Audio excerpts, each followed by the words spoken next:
సుదీర్ఘకాలం ఫారెస్ట్ డిపార్ట్మెంట్లో పనిచేస్తూ ప్రజల్లో అడవులకి అదేవిధంగా పర్యావరణం పట్ల ఎక్కువ అవగాహన కల్పించడంలో ఆయన ఎక్కువ ఇంట్రెస్ట్ చూపించారు.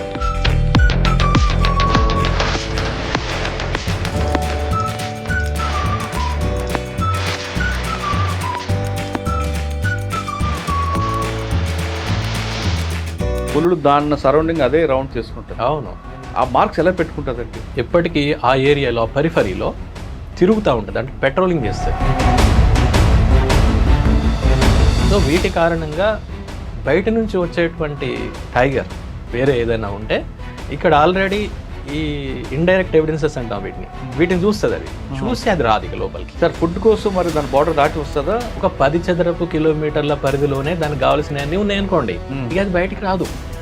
అక్కర్లేదు, ఏదో మేటింగ్ కోసం ఫీమేల్ కోసమో మేల్ ఉంటే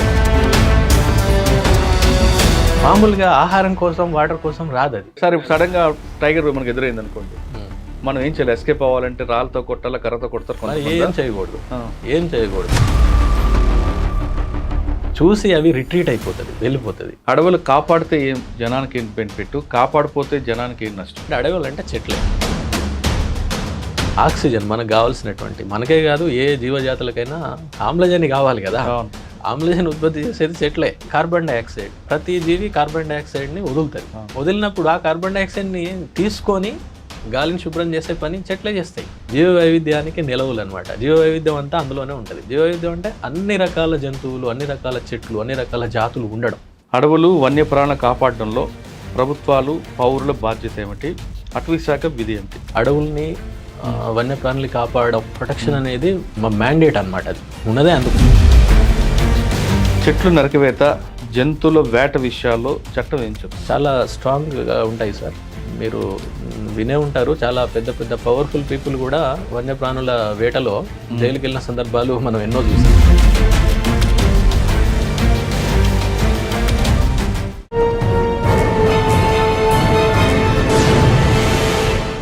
welcome to crime diaries. Forest డిపార్ట్మెంట్లో పనిచేస్తున్న ఓ మంచి ఆఫీసర్ సుదీర్ఘకాలం ఫారెస్ట్ డిపార్ట్మెంట్లో పనిచేస్తూ ప్రజల్లో అడవులకి అదేవిధంగా పర్యావరణం పట్ల ఎక్కువ అవగాహన కల్పించడంలో ఆయన ఎక్కువ ఇంట్రెస్ట్ చూపిస్తారు. ఆయనే ఈరోజు మన గెస్ట్. పేరు ఎం రామ్మోహన్ గారు, ఫారెస్ట్ రేంజ్ ఆఫీసర్, ప్రస్తుతం అసిస్టెంట్ డైరెక్టర్ దోలపల్లి ఫారెస్ట్ అకాడమీలో పనిచేస్తున్నారు. సాధారణంగా ప్రతి డిపార్ట్మెంట్లో పనిచేస్తున్న ఆఫీసర్ లాగే రామ్మోహన్ గారు ఫారెస్ట్ డిపార్ట్మెంట్ పనిచేస్తున్న అడవులు, పర్యావరణం ఎలాంటి ప్రజలకి మేలు చేస్తాయి, అవి కోల్పోతే ప్రజలు ఏ విధంగా నష్టపోతుంటారు అనే విషయంపై ఎక్కువగా ప్రజల్లో అవగాహన తేడానికి ఎక్కువగా ఆయన కృషి చేస్తుంటారు. ఎక్కువ ఆర్టికల్స్ రాయడంతో పాటు పిల్లలకి ఎక్కువ అవగాహన కల్పించడం, స్కూల్స్కి వెళ్ళి క్లాసులు చెప్పడం లాంటివి ఆయన ఎక్కువ ఇంట్రెస్ట్ చూపిస్తుంటారు. ఆయన అడిగి ప్రస్తుతం దేశంలో ముఖ్యంగా మన తెలంగాణ కానీ ఆంధ్రప్రదేశ్ రాష్ట్రంలో అడవులు అంతరించిపోతున్నాయి, దానికి ప్రధాన కారణం ఏంటి, పర్యావరణం ఎందుకు కోల్పోతుంది, ఎక్కువ వర్షాలు ఎందుకు పడట్లేదు, ప్రజలు అంటే అడవిని కాపాడాల్సింది కేవలం ఫారెస్ట్ డిపార్ట్మెంట్ అయినా ప్రజలందరి బాధ్యత ఉందా అనే విషయాల్ని సార్ నేను తెలుసుకున్నాను. సార్ నమస్తే అండి. రామ్మోహన్ గారు, సాధారణంగా ప్రతి డిపార్ట్మెంట్లో అందరూ పనిచేస్తుంటారు, వాళ్ళ డ్యూటీ వాళ్ళు చేసుకువెళ్తుంటారండి. అంటే వచ్చామని వెళ్ళామని వెళ్తుంటారు. అంటే అందరూ కాకుండా కొంతమంది మీలాంటి వాళ్ళు ఎక్స్క్లూజివ్గా ఉంటారు. మీరు ఆ డిపార్ట్మెంట్ బయటకు వచ్చిన తర్వాత కూడా దాదాపు ఒక 50 సంవత్సరాల వరకు ప్రజలకు అవగాహన కల్పించడానికి మీరు చేస్తున్న కార్యక్రమం మాత్రం హ్యాట్స్ ఆఫ్. Thank you. అంటే ఆ రోజు వర్క్ చేయడం అన్నది కాకుండా నెక్స్ట్ జనరేషన్కి ఏం కావాలి, అవగాహన అనేది ఇంపార్టెంట్. మీరు ఎన్ఫోర్స్మెంట్ చేయడం అనేది గొప్ప విషయం కాదు, వాళ్ళు ఎడ్యుకేట్ చేయడం అనేది మీరు ఎక్కువగా దాన్ని ఒక వెపన్గా తీసుకుని వెళ్తున్నారు. మీరు రాస్తున్న ఆర్టికల్స్ అవ్వచ్చు, మీరు చేస్తున్న కృషి అవ్వచ్చు, నలుగురితో మాట్లాడేప్పుడు కూడా పర్యావరణం గురించి చెప్పడం అనేది దాని హ్యాట్స్ ఆఫ్ అండి. మీరు ఈ డిపార్ట్మెంట్లోకి బై ఛాన్సా బై చాయిసా వచ్చారా? ప్రశ్నతో పాటు అడవుల్లో పర్యావరణం, జంతువుల పరిరక్షణ, వీటి మీద ప్రజలకు ఎక్కువగా అవగాహన కల్పించడానికి ఉన్న ముఖ్య ఉద్దేశం. ఈ 2 ప్రశ్నలకు సమాధానం చెప్పే ముందు రామ్మోహన్ గారి కుటుంబ నేపథ్యం, రామ్మోహన్ గారు ఎందుకు ఈ డిపార్ట్మెంట్కి రావాలనుకున్నారు, వచ్చిన తర్వాత దీన్ని ఒక మీ ఇన్బిల్ట్గా చేసుకోవడానికి ప్రధాన కారణం ఏంటి? సార్ నమస్కారం, చాలా మంచి అవకాశం ఇచ్చారు నాకు ఈ విషయాలు చెప్పడానికి. ఎందుకంటే ఇవి చాలా ఇష్టమైన విషయాలు ఒకటి. రెండవది, మీరు పర్యావరణం గురించి మాట్లాడడం అనేది, అంటే ఆ మాట్లాడేవాళ్ళు కూడా చాలా తక్కువ ఈ రోజులలో. మీరు మాట్లాడింది చాలా ఇంప్రెసివ్గా ఉంది, రియల్లీ వండర్ఫుల్. కుటుంబ నేపథ్యం విషయానికి వస్తే, మామూలుగా నేను I belong to Warangal district. I use to work as టీచర్గా పనిచేశాను నేను చాలా కాలం. సుమారు మీకు ముందే అడవి పరిచయం. 12-13 ఏళ్ళుగా టీచర్గా పనిచేశాను. అయితే ఇన్సిడెంటల్లీ మా ఊరు కూడా ఫారెస్ట్ విలేజ్ యాక్చువల్లీ. అదే అంటున్నాను, చిన్నప్పటి నుంచి అడవి పరిచయం ఉంది. ఉంది కానీ నిజానికి ఇందులోకి వచ్చిన తర్వాతనే దీని గురించి తెలిసింది. అంతకుముందు ఫారెస్ట్ విలేజ్ అయినప్పటికీ కూడా నేను ఎప్పుడూ ఫారెస్ట్కి వెళ్ళేవాడిని కాదు. అచ్చా. వినేవాళ్ళం టైగర్ గురించి, చెట్ల గురించి, వాటి గురించి చెప్తుంటే నేను వినేవాడిని కానీ ఎప్పుడు వెళ్ళేవాళ్ళం కాదు. ఎక్కడండి వరంగల్లో? వరంగల్లో పాకాల్ కొత్తగూడెం మండల్లో, అంటే ఇప్పుడు అది గంగారం అనే మండల్ అయింది. కుమట్లగూడెం అనే ఒక చిన్న విలేజ్ అనమాట. ఆ విలేజ్ మాది ఇప్పటికీ స్టిల్ ఫారెస్ట్ విలేజ్. అది ఫారెస్ట్లోనే మధ్యలో లోపల ఉంటుంది అది అనమాట. అంటే విలేజ్ ఏమి ఉండదులేండి, విలేజ్ చుట్టూ ఫారెస్ట్ ఉంటుంది. సో నిజానికి పర్యావరణం గురించి ఏదో ఎగ్జామినేషన్స్ కంటే పోటీ పరీక్షలు అందరు రాస్తారు కదా, నేను కూడా అలాగే ప్రిపేర్ అవుతున్న సందర్భంలో పర్యావరణం గురించి, అలాగే ఏ జాతులు అంతరించిపోతున్నాయి, అంతరించిపోవడానికి గల కారణాలు ఏంటి, ఎందుకు అంతరించిపోతున్నాయి, మరి వాటి గురించి మనం ఏమైనా చేయవచ్చా, ఇవన్నీ చాలా విశ్లేషణతో ఉన్నటువంటి కొన్ని ఉంటుంటాయి. సో అవి నేను చదవడం కారణంగా కొంచెం వాటి పట్ల ఇంక్లినేషన్ అనేది ఏర్పడింది. నిజానికి అనుకోకుండా బై ఛాన్సే మీరు అన్నట్టు ఎగ్జామ్స్ రాస్తున్నాం రకరకాలుగా, సివిల్ సర్వీస్ అని, గ్రూప్ 1 అని, ఇవన్నీ రాస్తుంటాం. మధ్యలో ఇది వచ్చింది. సరే ఓకే, టీచర్ మళ్ళీ అది వదిలిపెట్టేసి దీంట్లోకి వచ్చాం. సుమారు 14 సంవత్సరాలు అయిపోయింది. ఫస్ట్ పోస్టింగ్ ఎక్కడండి? ఫస్ట్ పోస్టింగ్ అదే నేను చెప్పబోతున్నాను. అదే ముఖ్యమైనది నాకు. బెజ్జూర్ అని చాలా రిమోట్ ఏరియా. ఇప్పుడు కొంచెం పర్వాలేదు. అది 2012 నుంచి 18 వరకు బెజ్జూర్ అనేటువంటి ప్రాంతంలో పనిచేశాను. ఉమ్మడి ఆదిలాబాద్ జిల్లా, కాగజ్ నగర్కి 50 కిలోమీటర్లు ఉంటుంది. మహారాష్ట్ర గడ్చిరోలి జిల్లాకి బోర్డర్ అనమాట.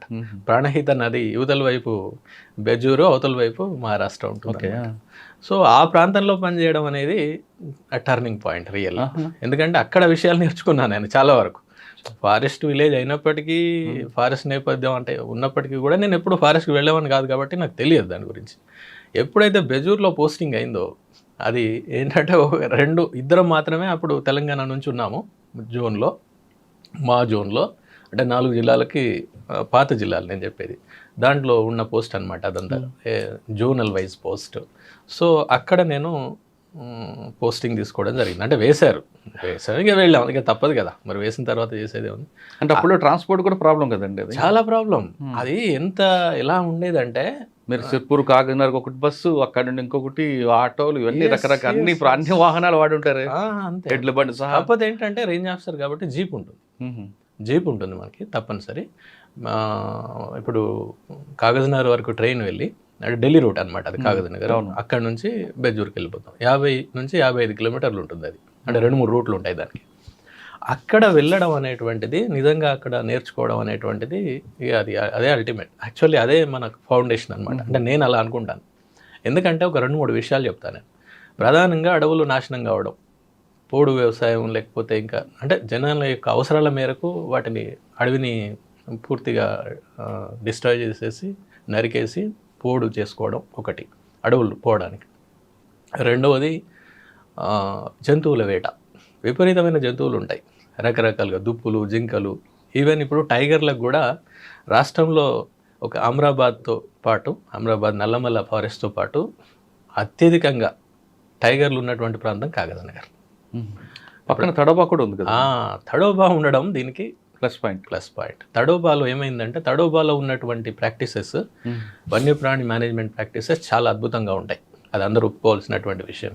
దాని కారణంగా అక్కడ పుల్ల సంఖ్య బాగా పెరిగిపోయింది. పుల్లు అనేటువంటివి ఏంటంటే టెరిటోరియల్ యానిమల్ అనమాట. అది అంటే దానికి ఒక 10 చదరపు కిలోమీటర్లు, 20 చదరపు కిలోమీటర్లు, 50 చదరపు కిలోమీటర్ల ఏరియాలో అది ఒకటే టైగర్ ఉంటుంది. అది దాని సామ్రాజ్యం. అయితే ఈ టైగర్ల సంఖ్య పెరిగిపోవడం వలన, సార్ చిన్న టాపిక్, మీరు పులులు అన్న విషయం తీసుకొచ్చారు. పులులు దాని సరౌండింగ్ అదే రౌండ్ చేసుకుంటుంది. అవును. ఆ మార్క్స్ ఎలా పెట్టుకుంటుందండి? విషయం ఏం చేస్తుందంటే, ఆ ఏరియాని అది ఎప్పుడు కూడా కాపాడుకుంటూ ఉంటుంది. ఓకే, అది ఎట్లా కాపాడుకుంటుంది అంటే, ఎప్పటికీ ఆ ఏరియాలో, ఆ పరిఫరీలో తిరుగుతూ ఉంటుంది. అంటే పెట్రోలింగ్ చేస్తుంది. మనం పెట్రోలింగ్ అంటాం కదా, అది కూడా పెట్రోలింగ్ చేస్తుంది. చేసుకుంటూ చెట్ల మీద, అలాగే భూమి మీద తన కాళ్ళతోటి రక్కిద్ది అనమాట. గీతలు వాటర్ పెట్టుకుంటుంది. గీతలు పెట్టుకుంటుంది. అలాగే యూరినేషన్ చేస్తుంది. ఓకే, లేకపోతే మలం, ఫీకల్ మ్యాటర్, మలం విసర్జిస్తుంది. సో వీటి కారణంగా బయట నుంచి వచ్చేటువంటి టైగర్ వేరే ఏదైనా ఉంటే ఇక్కడ ఆల్రెడీ ఈ ఇండైరెక్ట్ ఎవిడెన్సెస్ అంటాం వీటిని చూస్తుంది, అది చూసి అది రాదు ఇక లోపలికి. ఫెన్సింగ్ ఉందరా రాదు. ఎస్, ఒకవేళ వచ్చిందే అనుకోండి, కొన్నిసార్లు వచ్చే సందర్భం కూడా ఉంటుంది. ఎప్పుడంటే మేల్ అయితే ఫీమేల్ని అట్రాక్ట్ చేయడం కోసం, ఫీమేల్ అయితే మేల్ని అట్రాక్ట్ చేయడం కోసం, అది అవసరం. అంటే పిల్లలు ప్రోజనీ కావాలి కదా నెక్స్ట్ తరానికి. ఇంకొకటి ఏంటంటే ఇంకోసారి కూడా రావచ్చు, ఇంకో మేల్ కూడా రావచ్చు. ఇప్పుడు దీనికంటే అది బలమైంది అన్నప్పుడు, లేకపోతే దానికి తప్పనిసరి పరిస్థితి ఇక లేదు, మరి ఇంకెక్కడ స్థలం లేదు, తప్పనిసరి ఏదో ఒక దాన్ని ఇంక్రోజ్ చేయాల్సిందే. అప్పుడు వచ్చినప్పుడు ఏమైందంటే దాని వాటి మధ్యలో ఫైటింగ్ జరుగుతుంది. జరిగి ఏది బలమైందో అది ఉంటుంది, ఆల్రెడీ ఉన్నదే బలంగా ఉందనుకోండి అది మిగిలిపోతుంది, లేనిది వెళ్ళిపోతుంది అంతే. అది ఏదైతే ఓడిపోతుందో that will leave the territory. అలా జరుగుతుంది అనమాట. ఆ విధంగా అవి ఎవిడెన్సెస్ని వదులుతాయి. సార్ ఫుడ్ కోసం మరి దాని బార్డర్ దాటి వస్తుందా? ఇక్కడ ఏంటంటే టెరిటరీ అనేది ఫుడ్ పైన వాటర్ మీద ఆధారపడే టెరిటరీ నిర్ణయం అవుతుంది. ఫర్ ఎగ్జాంపుల్ ఒక 10 చదరపు కిలోమీటర్ల పరిధిలోనే దానికి కావాల్సినవన్నీ ఉన్నాయనుకోండి, ఇక అది బయటికి రాదు, అక్కర్లేదు. ఏదో మేటింగ్ కోసం ఫీమేల్ కోసమో, మేల్ ఉంటే ఫీమేల్ ఉంటే మేల్ కోసం రావడం తప్ప మామూలుగా ఆహారం కోసం వాటర్ కోసం రాదు, అది ఆల్రెడీ ఉంది కదా, రాదు. అయితే ఈ సమస్య ఒకవేళ లేవనుకోండి, అప్పుడు ఏమవుతుంది, 10 చదరపు కిలోమీటర్ల ఏరియా కాస్త పెరుగుతుంది. అంటే ఎక్కడి వరకు అయితే వెళ్తే దానికి దొరుకుతాయో ఆ స్థలాన్ని అది తన యొక్క టెరిటరీగా ఏర్పరచుకుంటుంది. ఒక్కొక్కసారి బయటకు వస్తుంటాయి కదా జనాల్లోకి, ఎందుకు వస్తుంది? జనాల్లోకి రావడానికి కారణాలు ఏంటంటే ముఖ్యంగా మన దగ్గర ఏంటంటే వాటి యొక్క, ఇప్పుడు టైగర్స్ కానీ ఏవైనా కానివ్వండి యానిమల్స్కి 3 విషయాలేనండి వాటికి కావాల్సింది. ఒకటి వాటి యొక్క ఆవాసం అంటే ఉండడానికి ప్లేస్, మనకి ఆవాసం మనకైనా అంతే కదా. టైగర్లన్నీ కూడా బుషెస్ మధ్య ఉంటాయి కదా? లేదు, అలాగేం లేదు, నేను చెప్తాను మీకు. దానికి ఆవాసం కావాలి. ఫస్ట్ ఆవాసం ఎలా ఉండాలి, అన్డిస్టర్బ్డ్గా ఉండాలి, డిస్టర్బెన్స్ ఉండకూడదు, మనుషుల యొక్క డిస్టర్బెన్స్ ఇలాంటివి ఉండకూడదు. ఒకటి నెంబర్ 1. నెంబర్ 2, తగిన ఆహారం కావాలి. ఆహారం అంటే ఇప్పుడు టైగర్ ఉందనుకోండి, అది వారానికి ఒకటి తింటుంది, ఒక యానిమల్ కావాలి అంతే వారానికి. వారం లోపు మళ్ళీ దాని పక్క నుంచి దుప్పి జింక పోయినా అది పట్టించుకోదు, అక్కర్లేదు, కడుపు నిండితే పట్టించుకోదు. మనుషుల్లా కాదనమాట, పట్టించుకోవు, అవి అవసరం లేదు, మళ్ళీ నెక్స్ట్ వీకే తింటుంది. వారం రోజులు అంతే సార్, కొంచెం తింటుంటుందా? లేదు, ఒక్కసారి లేక 2 సార్లు తినేస్తుంది. తిన్నప్పుడల్లా ఒక 10 kgs 20 kgs తినేస్తుంది. ఇప్పుడు ఒక యానిమల్ని చంపేసింది అనుకోండి, ఫస్ట్ ఇక్కడ కొడుతుంది కదండి. ఎస్, అయితే దాన్ని కొట్టే విధానాలు కూడా ఉంటాయి. ఏంటంటే ఆ యానిమల్, ఇప్పుడు వేరే యానిమల్ అయినా కూడా అదేమి చనిపోవడానికి సిద్ధంగా ఉండదు కదా, అది కూడా రెసిస్ట్ చేస్తుంది.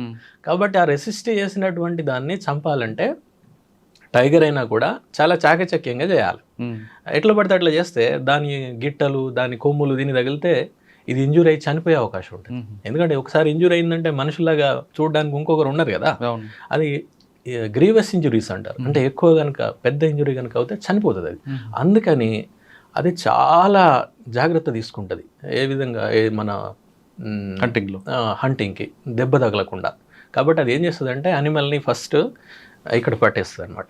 ఇక్కడ ముఖ్యంగా ఇది పట్టేస్తుంది. ఇది పట్టేయడం వల్ల ఏమవుతుంది, యానిమల్ హెల్ప్లెస్ అయిపోతుంది, ఈ శ్వాస ఆగిపోతుంది, కట్ అయిపోతుంది. కాబట్టి చనిపోయే అవకాశం ఉంటుంది. అంటే ఇమ్మీడియట్ డెత్ అనమాట.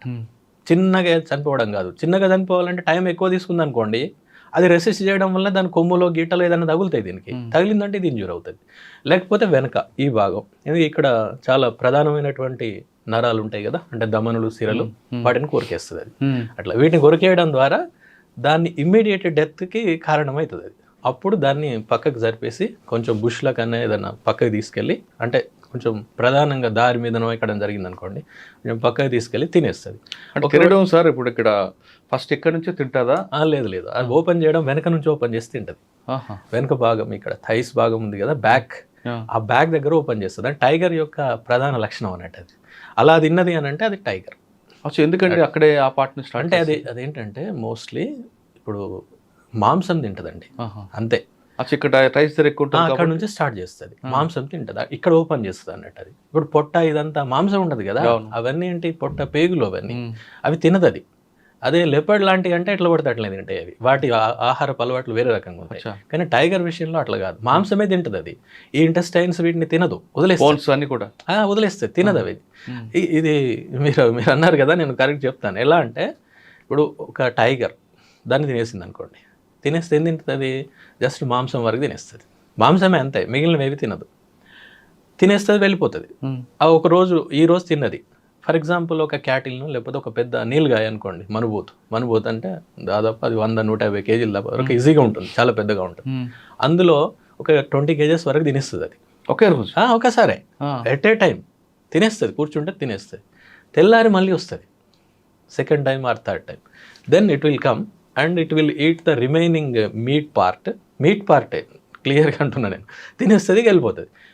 మొత్తం అయిపోదు కదా, ఇంకా ఎముకలు ఉంటాయి, ఇంకా కొంచెం అక్కడక్కడ మిగిలిన మాంసం ఉంటుంది, ఇంటెస్టైన్స్ ఉంటాయి, అన్నీ ఉంటాయి. నెక్స్ట్ చిన్న కార్నివోర్స్ ఉంటాయి కదా, కుక్కలు, అడవి కుక్కలు, లేకపోతే తోడేలు, లేకపోతే పెద్ద నక్క, ఇలాంటివన్నీ వచ్చేసి మిగిలిన పార్ట్ తినేస్తాయి. అంతకంటే ముందు లేపాడు ఉందనుకోండి ఆ ప్రాంతంలో, లేపాడు వచ్చేసి ఆ ఇంటెస్టైన్స్ అట్లాంటివి తినేస్తాయి. లేపాడు అంటే చిరుతపులి, అవును, చీతా వేరు చిరుతపులి వేరు. చీతా ఇప్పుడు ఈ మధ్యలో రీఇంట్రొడ్యూస్ చేశారు, అది కాదు, చిరుతపులి, చిరుతగండు అంటారు మామూలుగా, అది తినేస్తుంది. అంటే అది కూడా హంట్ చేసి తింటుంది. నెక్స్ట్ ఇంకా మిగిలిపోయినాయి ఎముకలు ఉంటాయి, ఎముకల్ని తినడానికి కూడా ఇంకో యానిమల్ ఉంటుంది. ఓకే, హైనా అంటాం మనం, హైనా అనే పేరు మీరు ఏగోలం అంటారు దాన్ని, ఏగోలం ఇక రకరకాల పేరు, కోండ్రీస్ అని కూడా అంటారు. ఓకే, ఇప్పుడు మీరు లయన్ కింగ్ అనే సినిమాలో అందులో విలన్స్గా ఉంటాయి అవి, హాలీవుడ్ సినిమా ఉంది చూడండి, చాలా ఉంటాయి. అది ఎముకల్ని తింటుంది, దాని యొక్క డైటే ఎముకలు. అందుకనే దాని యొక్క జాస్ చాలా గట్టిగా, చాలా వెరీ స్ట్రాంగ్గా, పెద్దగా ఉంటాయి. ఎందుకంటే ఎముకల్ని నమలడానికి. అంటే చూడండి, ఇకోసిస్టంలో, ఆవరణ వ్యవస్థలో ఒక యానిమల్ని చంపితే టైగర్ నుంచి హైనా వరకు ఇన్ని తింటాయి అన్నమాట. సార్, హైనాతో ఆగకుండా రాబందులు కూడా తింటాయట కదా. మీరు బాగా అడిగారు. అసలు నేను మొదలు పెట్టాల్సింది దాంతోటే, ఎందుకంటే రాబందుల మీద పనిచేశాను నేను. 4 నుంచి 5 ఏళ్ల పాటు రాబందుల మీద పనిచేశాను, రాబందుల యొక్క సంరక్షణ చర్యలు అన్నమాట. అయితే బెజ్జూర్ అనేది ఎందుకు అంత ఇంపార్టెంట్ అంటే అక్కడ రాబందులు కూడా ఉన్నాయి. రాబందులు అనేవి ఆంధ్రప్రదేశ్ అండ్ తెలంగాణ రెండింటిలో కూడా అంతరించిపోయినాయి ఎప్పుడో. 2005-6 ప్రాంతంలోనే అప్పటి బయోడైవర్సిటీ బోర్డు ప్రకటించింది, ఇక్కడ రాబందులు లేవు, ఒకవేళ ఉంటే ఎవరైనా చెప్పండి మీకు బహుమతి ఇస్తామని కూడా ప్రచురించింది. నేను అప్పుడు చదివాను కానీ దాని గురించి నాకు అంత తెలియదు, ఎందుకంటే ముందు ఇది నేను సర్వీస్లో రాకముందు.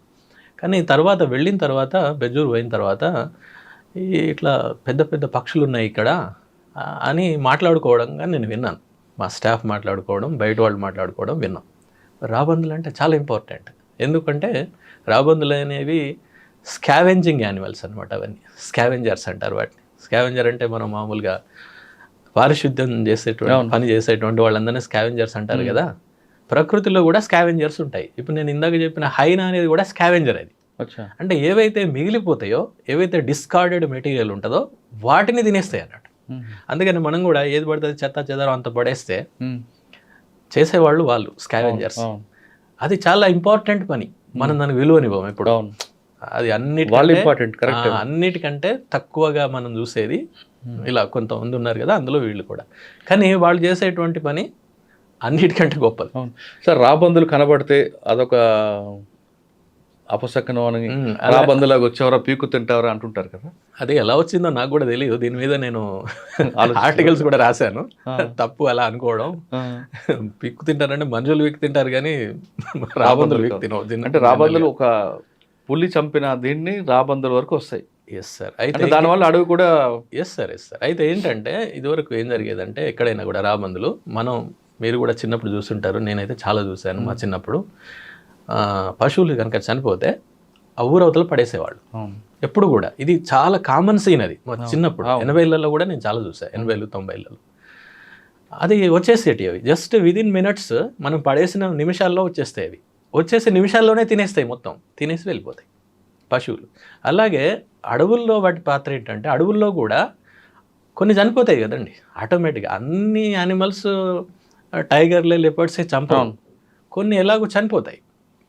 ఆ చనిపోయినటువంటి వాటిని తినేది ఓకే మిగిలిన యానిమల్స్తో పాటు రాబందులు కూడా. రాబందులు ఏం చేస్తాయి, చిట్ట చివరి మీట్ మార్సెల్ చిన్న పీస్ని కూడా లేకుండా తినేస్తాయి. తినేసి జస్ట్ మనకి ఎముకల కూడా ఉంటుంది అక్కడ, అంత ఇంకేం ఉండదు, అంత తినేసి వెళ్ళిపోతాయి. అవి ఎలా అంటే కుళ్ళిపోయినటువంటి దాన్ని కూడా తినేసి జీర్ణం చేసుకునే శక్తి వాటికి ఉంటుంది అనమాట. ఓ అంత పవర్ఫుల్ అవి. ఈవెన్ రీసెర్చ్లో తేలింది ఆంథ్రాక్స్ అంటే అందరికి ఏముందా, అది వచ్చిందంటే కథమే, పోవడమే, ఇంకేం లేదు. ఆంథ్రాక్స్ ఉన్నటువంటి మీట్ని కూడా తిన్న వాటికి ఏం కాదు, చేసుకుంటాం. ఎస్ అంత పవర్ఫుల్ అనమాట అవి. ఓకే, ఒకసారి మనం వెనక్కి వెళ్దాం సార్. పులి అన్నారు, ఒక వేట చేస్తుంది, కొంత తింటుంది, దానికి తిన్న వెంటనే వాటర్ కావాలంటే ఏం చేస్తుంది? వాటర్ అంటే అలా ఏం లేదు, వాటర్ వాటికి ఎక్కువ ఏం వాటర్ తాగవు అవి, తక్కువగానే. ఒకవేళ ఈరోజు వేటాడింది, కొంచెం మీట్ తింది, వెళ్ళిపోయింది, మళ్ళీ వచ్చేసరికి ఈలోగా మిగతావన్నీ జంతువులు తిన్నాయి అనుకోండి, ఏం లేదు, వదిలిపెట్టేసి వదిలేస్తుందా? మళ్ళీ అది ఒక ఎంగిల్ చేసి తింటుందా? తింటాయి, అట్లేం లేదు. కాదు, పులి ఒక అటాక్ చేసింది, మీట్ పెట్టుకుంది, కొంచెం తిన్నది, మళ్ళీ ఒక్కోసారి వస్తుంది, అప్పుడు ఆల్రెడీ వేరే నక్కలు మీరు అన్నట్లు హైనాలు తిన్నాం అనుకోండి, అంటే మాంసం కనుక ఉంటే తినొచ్చు, అట్లేం లేదు. నేను ఇందాక మీకు చెప్పడంలో 3 విషయాలు ప్రధానమైనవి అన్నాను కదా. ఒకటి ఆవాసం, రెండోది ఆహారం, మూడోది నీళ్లు. ఈ 3 ఉంటే సరిపోతుంది అంతే, వాటికి ఇంకేం అవసరం లేదు. అన్డిస్టర్బ్డ్ హ్యాబిటాట్, డిస్టర్బెన్స్ లేనటువంటి ఆవాసం, మనుషులు ముఖ్యంగా. రెండోది ఆహారం, అంటే వాటికి సరిపడా జింకలు, దుప్పులు ఏమున్నాయో అవి. మూడోది నీరు. ఈ 3 ఉంటే సరిపోతుంది. ఈ అటవీ శాఖ చేసే పని ఇదే అనమాట. మనుషులు చూస్తే ఎందుకంటే దానికి ఇరిటేషన్ అంటే ఇప్పుడు సేమ్ మన వైపు నుంచి ఆలోచిస్తే కూడా అంతే కదా. మనం టైగర్ తోటి ఉండలేం కదా, టైగర్ని మనం ఉంచుకోగలుగుతామా? ఉండం కదా. అంటే వీ డోంట్ యాక్సెప్ట్ ఇట్. కానీ అది కూడా అంతే, అంటే దాని వైపు నుండి చూసినప్పుడు అంటే ఒక స్పీషీస్ వేరే కదండి, జాతి వేరే కదా. నన్ను చంపడానికి వచ్చారని అది బాగుంటుంది అంతే, తప్పకుండా భయమే, ఎవరికైనా భయమే. అంటే ఒక జాతి ఇంకో జాతిని చూసినప్పుడు ఆటోమేటిక్గా ఉంటుంది. మళ్ళీ అదే కాకుండా ఇవేంటంటే వన్యప్రాణులకు జనరల్గా ఉండేటువంటి టెండెన్సీ ఏంటంటే అవి షై యానిమల్స్ ఉంటుందన్నమాట సహజంగానే. అంటే సహజాతం, అది ఇన్స్టింక్ట్. అది సాధారణంగా ఏదో మనం కొన్ని ఇది ఈకో టూరిజం ప్రాంతాలు అలవాటు పడిపోయినవి ఉంటాయి. అలవాటు పడిపోయిన వీళ్ళు మొత్తం జనాలు అంతా జిప్సీలలో పోయి ఫోటోలు తీయడం చూస్తుంటే టైగర్ అక్కడే ఉంటుంది, అది పోదు. అది అలవాటు పడిపోయి ఉంటాయి, అంటే దానిపైన హ్యూమన్ ఇంప్రింట్ ఉంటుంది అనమాట. అవి తప్ప సహజంగా అడవిలో ఉండేటువంటివి మాత్రం ఎప్పుడు కూడా మనల్ని చూడడం కాదు, వాటి సెన్సెస్ చాలా స్ట్రాంగ్గా ఉంటాయి. అంటే వినేటువంటిది, చూసేటువంటిది చాలా స్ట్రాంగ్ ఉంటుంది. ఇప్పుడు టైగర్ కూడా మన చూపు కంటే దాని యొక్క చూపు 6 రెట్లు ఎక్కువ ఉంటుంది. 6 రెట్లు. అడవిలోకి వెళ్ళిన తర్వాత ఎక్కడి నుంచో మనం చూస్తుంది, గమనిస్తుంది, చాలా ఈజీగా తెలిసిపోతుంది వాటికి. ఇప్పుడు మీరు కుక్కను, పిల్లిని మీరు గమనించండి, అది అక్కడే ఉంటుంది, దాని చెవిని ఇట్లా తిప్పుతూ ఉంటుంది, చూసారా మీరు? రాడార్ లాగా అలా ఉంటుంది అది. అంటే they get lot of information by listening very carefully and their senses are very strong అట్లా అనమాట. అందుకని చాలాసార్లు మనకు కనబడదు టైగర్, మనం చూడడానికి వెళ్తాం, కానీ అది మనల్ని చూసి సాధారణంగా అవి పలాయనం వెళ్ళిపోతాయి. ఎందుకంటే ఫారెస్ట్ డిపార్ట్మెంట్ పనిచేసిన వాళ్ళకి టైగర్ చూడాలని కోరుకుంటుందట, చూస్తేనే వాళ్ళకి ఆ డిపార్ట్మెంట్లో పని చేస్తామని ఒక తృప్తి ఉంటుంది అంటుంటారు. వాస్తవం అంటారా? కానీ అట్లా అనుకోవద్దు ఇప్పుడు కూడా, ఎందుకంటే అది మనల్ని చూడాలని ఇప్పుడు అనుకోదు. నిజంగా ట్రూ ఆఫీసర్ ఎవరు కూడా అట్లా అనుకోరు. కాకపోతే మానవ సహజం జీల్ ఉంటుంది కదా, చూడాలి అనేటువంటి. మనం వాటి గురించి పనిచేస్తాం, అంతేగాని వాటిని చూడడం కోసం వెళ్ళడం అనేది కూడా కరెక్ట్. సడన్గా టైగర్ మనకు ఎదురైంది అనుకోండి, మనం ఏం చేయాలి? ఎస్కేప్ అవ్వాలంటే రాళ్ళతో కొట్టాలా, కర్రతో కొడతారు? ఏం చేయకూడదు. అవి ఎప్పుడు కూడా మన మీదకి రావు. ఓకే, ఇందాక మనం చెప్పుకున్నట్టుగా వాటి యొక్క భయం వాటికి ఉంటుంది, చూసి అవి రిట్రీట్ అయిపోతుంది, వెళ్ళిపోతుంది. ఓకే, అప్పుడప్పుడు ఈ జరిగేటువంటివి ఎలా జరుగుతుంటే సడన్ కాన్ఫ్రంటేషన్ అనమాట. అంటే టక్న ఇప్పుడు ఆ మూల నుంచి అది వస్తుంది, ఈ మూల నుంచి మనం వెళ్తాం, కొన్ని అడుగుల తేడానే ఉంటుంది. ఉండేసరికి ఏం చేయాలో పాల్పోక మీద పడతాయి అన్నమాట. అలాంటి సందర్భాలే ఎక్కువ. ఎందుకంటే అసలు ప్రధానంగా ఒక విషయం ఆలోచించాలి, వాటి యొక్క ఆహారము అంగిలేట్స్ అంటాం, అంటే దుప్పులు, జింకలు, గిట్టలు ఉన్నటువంటి జంతువులు, వాటి ఆహారం అది వాటి యొక్క మెయిన్. మనిషి కాదు.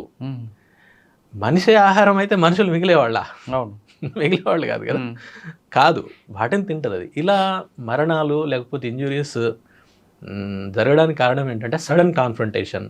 లేకపోతే కొన్ని యానిమల్స్ అండి చాలా తక్కువ, అది కొన్ని ఏం చేయలేనటువంటి స్థితిలో, అంటే గిట్టలు ఉన్నటువంటి జంతువులు, దుప్పుల్ని కూడా అవి పట్టలేని స్థితికి చేరిపోతాయి కొన్నిసార్లు, డిసీజ్ కారణంగా, ఓల్డ్ ఏజ్ కారణంగా.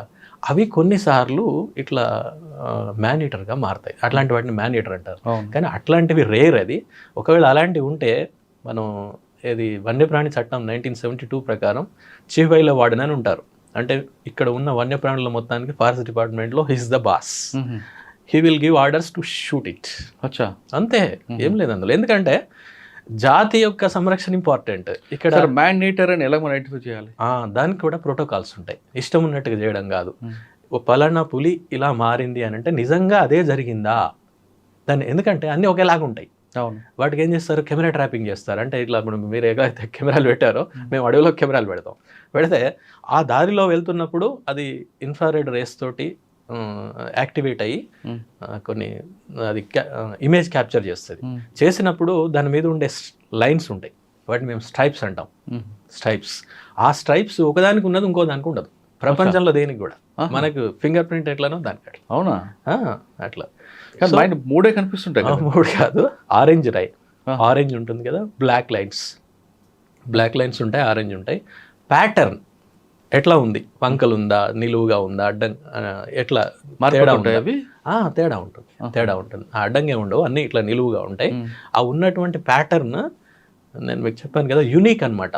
ఒక టైగర్కి ఉన్నటువంటిది అదే, మళ్ళీ ప్రపంచంలో ఇంకోటి దానికి ఉండదు. మన finger print nothing but finger print. అది మేము చేసి నిర్ధారించుకున్న తర్వాత ఇది ఈ ఏంటి ఇంజురీకో లేకపోతే హ్యూమన్ డెత్కో కారణమైంది అని తెలుసుకున్న తర్వాత దానికంటే ముందు ఫస్ట్ ఏం చేస్తారంటే షూట్ చేయడానికంటే ముందు షూట్ అనేటువంటిది ఫైనల్. దానికంటే ముందు దాన్ని క్యాప్చర్ చేస్తారు. దాన్ని క్యాప్చర్ చేయడం అనేటువంటిది కూడా చాలా పెద్ద పని. దానికి వెటర్నరీ డాక్టర్స్ వాళ్ళ యొక్క సలహా తీసుకుంటారు, వాళ్ళ అజమాయిషీలోనే పనిచేయాల్సి ఉంటుంది. ఎందుకంటే అది వెటర్నరీకి సంబంధించిన విషయం కదా. మన ఫారెస్ట్ ఆఫీసర్ కరెక్టే, కానీ దానికి సంబంధించిన ఎక్స్పర్టీస్ వాళ్ళే ఉంటారు. సో ఇటు చీఫ్ వైల్డ్ లైఫ్ వార్డెన్ నుండి పర్మిషన్ తీసుకొని వాళ్ళ నుండి, అలాగే షూటర్స్ ఎక్స్పర్టీస్ ఉండాలి అందులో కూడా. మనకు కూడా ఉంటే పర్వాలేదు, లేకపోతే మనం వేరే వాళ్ళని తీసుకోవాలి. ఇట్లా ఒక టీం ఫామ్ చేస్తారు. అన్నీ ఇందులో కూడా 5-6 టీంలు ఉంటాయి. వీళ్ళు దాన్ని షూట్ చేస్తారు. చేసి దాన్ని వెంటనే వేరే జూకు తరలించడం కానీ లేకపోతే వేరే ప్రాంతానికి పంపించడం కానీ, దొరకట్లేదు అనుకోండి, కానీ బాగా ఇంజురీ అవుతోంది లేకపోతే డెత్స్ అవుతున్నాయి, అప్పుడు షూట్ చేశాడు, చంపాడు. ఏం దొరకట్లే కదా, మరి ఏం చేస్తారు? ఆ సందర్భంలో అట్లా చేస్తారు. అంటే ఇలా 3-4 స్టెప్స్ ఉంటాయి. దీని అన్నిటికీ కూడా నేషనల్ టైగర్ కన్జర్వేషన్ అథారిటీ అని ఒకటి ఉంటుంది. This is the apex body for conserving the tigers in India. వాళ్ళ గైడ్లైన్స్ ఉంటాయి. ఆ గైడ్లైన్స్ ప్రకారం నిర్ధారించిన తర్వాతనే నిర్ణయం తీసుకొని దాన్ని క్యాప్చర్ చేయాల్సి ఉంటుంది. ఓకే, అంతేగాని వేరే రకంగా చేయలేము. అది నెక్స్ట్ మనం బ్యాక్ వెళ్దాం బెజ్జంకి. బెజ్జంకిలో బెజ్జూరు రాబందులు అన్నాం కదా. ఈ రాబందులు నాకు పెద్దగా ఉంటాయి అని అన్నారు. అన్న తర్వాత వాటిని ఇక్కడ ఏమంటారు అంటే రాగబందలే అంటారు అన్నారు. రాగబందలు అంటే బహుశా రాబందులు అయి ఉంటాయి. వీళ్ళు లోకల్గా మారుతుంటాయి కదండి. ఇప్పుడు మన మండలికాల్లో పేర్లు రకరకాలు ఉంటుంటాయి. మండలికమే కాకుండా స్థానికంగా కూడా కొన్ని మార్పులు జరుగుతుంటాయి భాషలో, మాటల్లో. బహుశా ఇది అయ్యి ఉండొచ్చు. నేను అడిగిన వాళ్ళని ఎంత పెద్దగా ఉంటుంది ఏంటి అంటే, సార్ ఇంత పెద్దగా ఉంటుంది, చాలా పెద్దగా ఉంటుంది. సరే వెళ్దామని ఇక ఆ ప్రాంతానికి వెళ్ళాం. ఎందుకంటే అది నేను చేస్తున్నటువంటి ప్రాంతంలోనే ఉంది. అరే అది ఇంకా పెద్ద విషయం కదా, ఇంకెక్కడికో వెళ్ళడం కాదు, నేను చేస్తున్నటువంటి దాంట్లోనే ఇది ఉంది అని just I came to know within few months. ఒక 2-3 నెలల తర్వాత వెళ్ళి చూసాం. ఫస్ట్ కనిపించలేదు, కానీ తర్వాత వెళ్ళినప్పుడు వి గాట్ ఫోటోగ్రాఫ్. నా దగ్గర ఒక చిన్న కెమెరా ఉండేది. నేను తప్పనిసరి కెమెరా క్యారీ చేస్తాను తప్పనిసరి. ఈవెన్ బర్డ్ వాచింగ్ కానీ, బర్డ్స్ గురించి పనిచేయడం, బర్డ్స్ చెక్ లిస్ట్ తయారు చేసాం. ఒక 250 స్పీషీస్ని మేము ఐడెంటిఫై చేసినాం ఆ ఏరియాలో. 250 జాతులు అట్లా ఉంటాయి, ప్రతి చోట ఉంటాయి.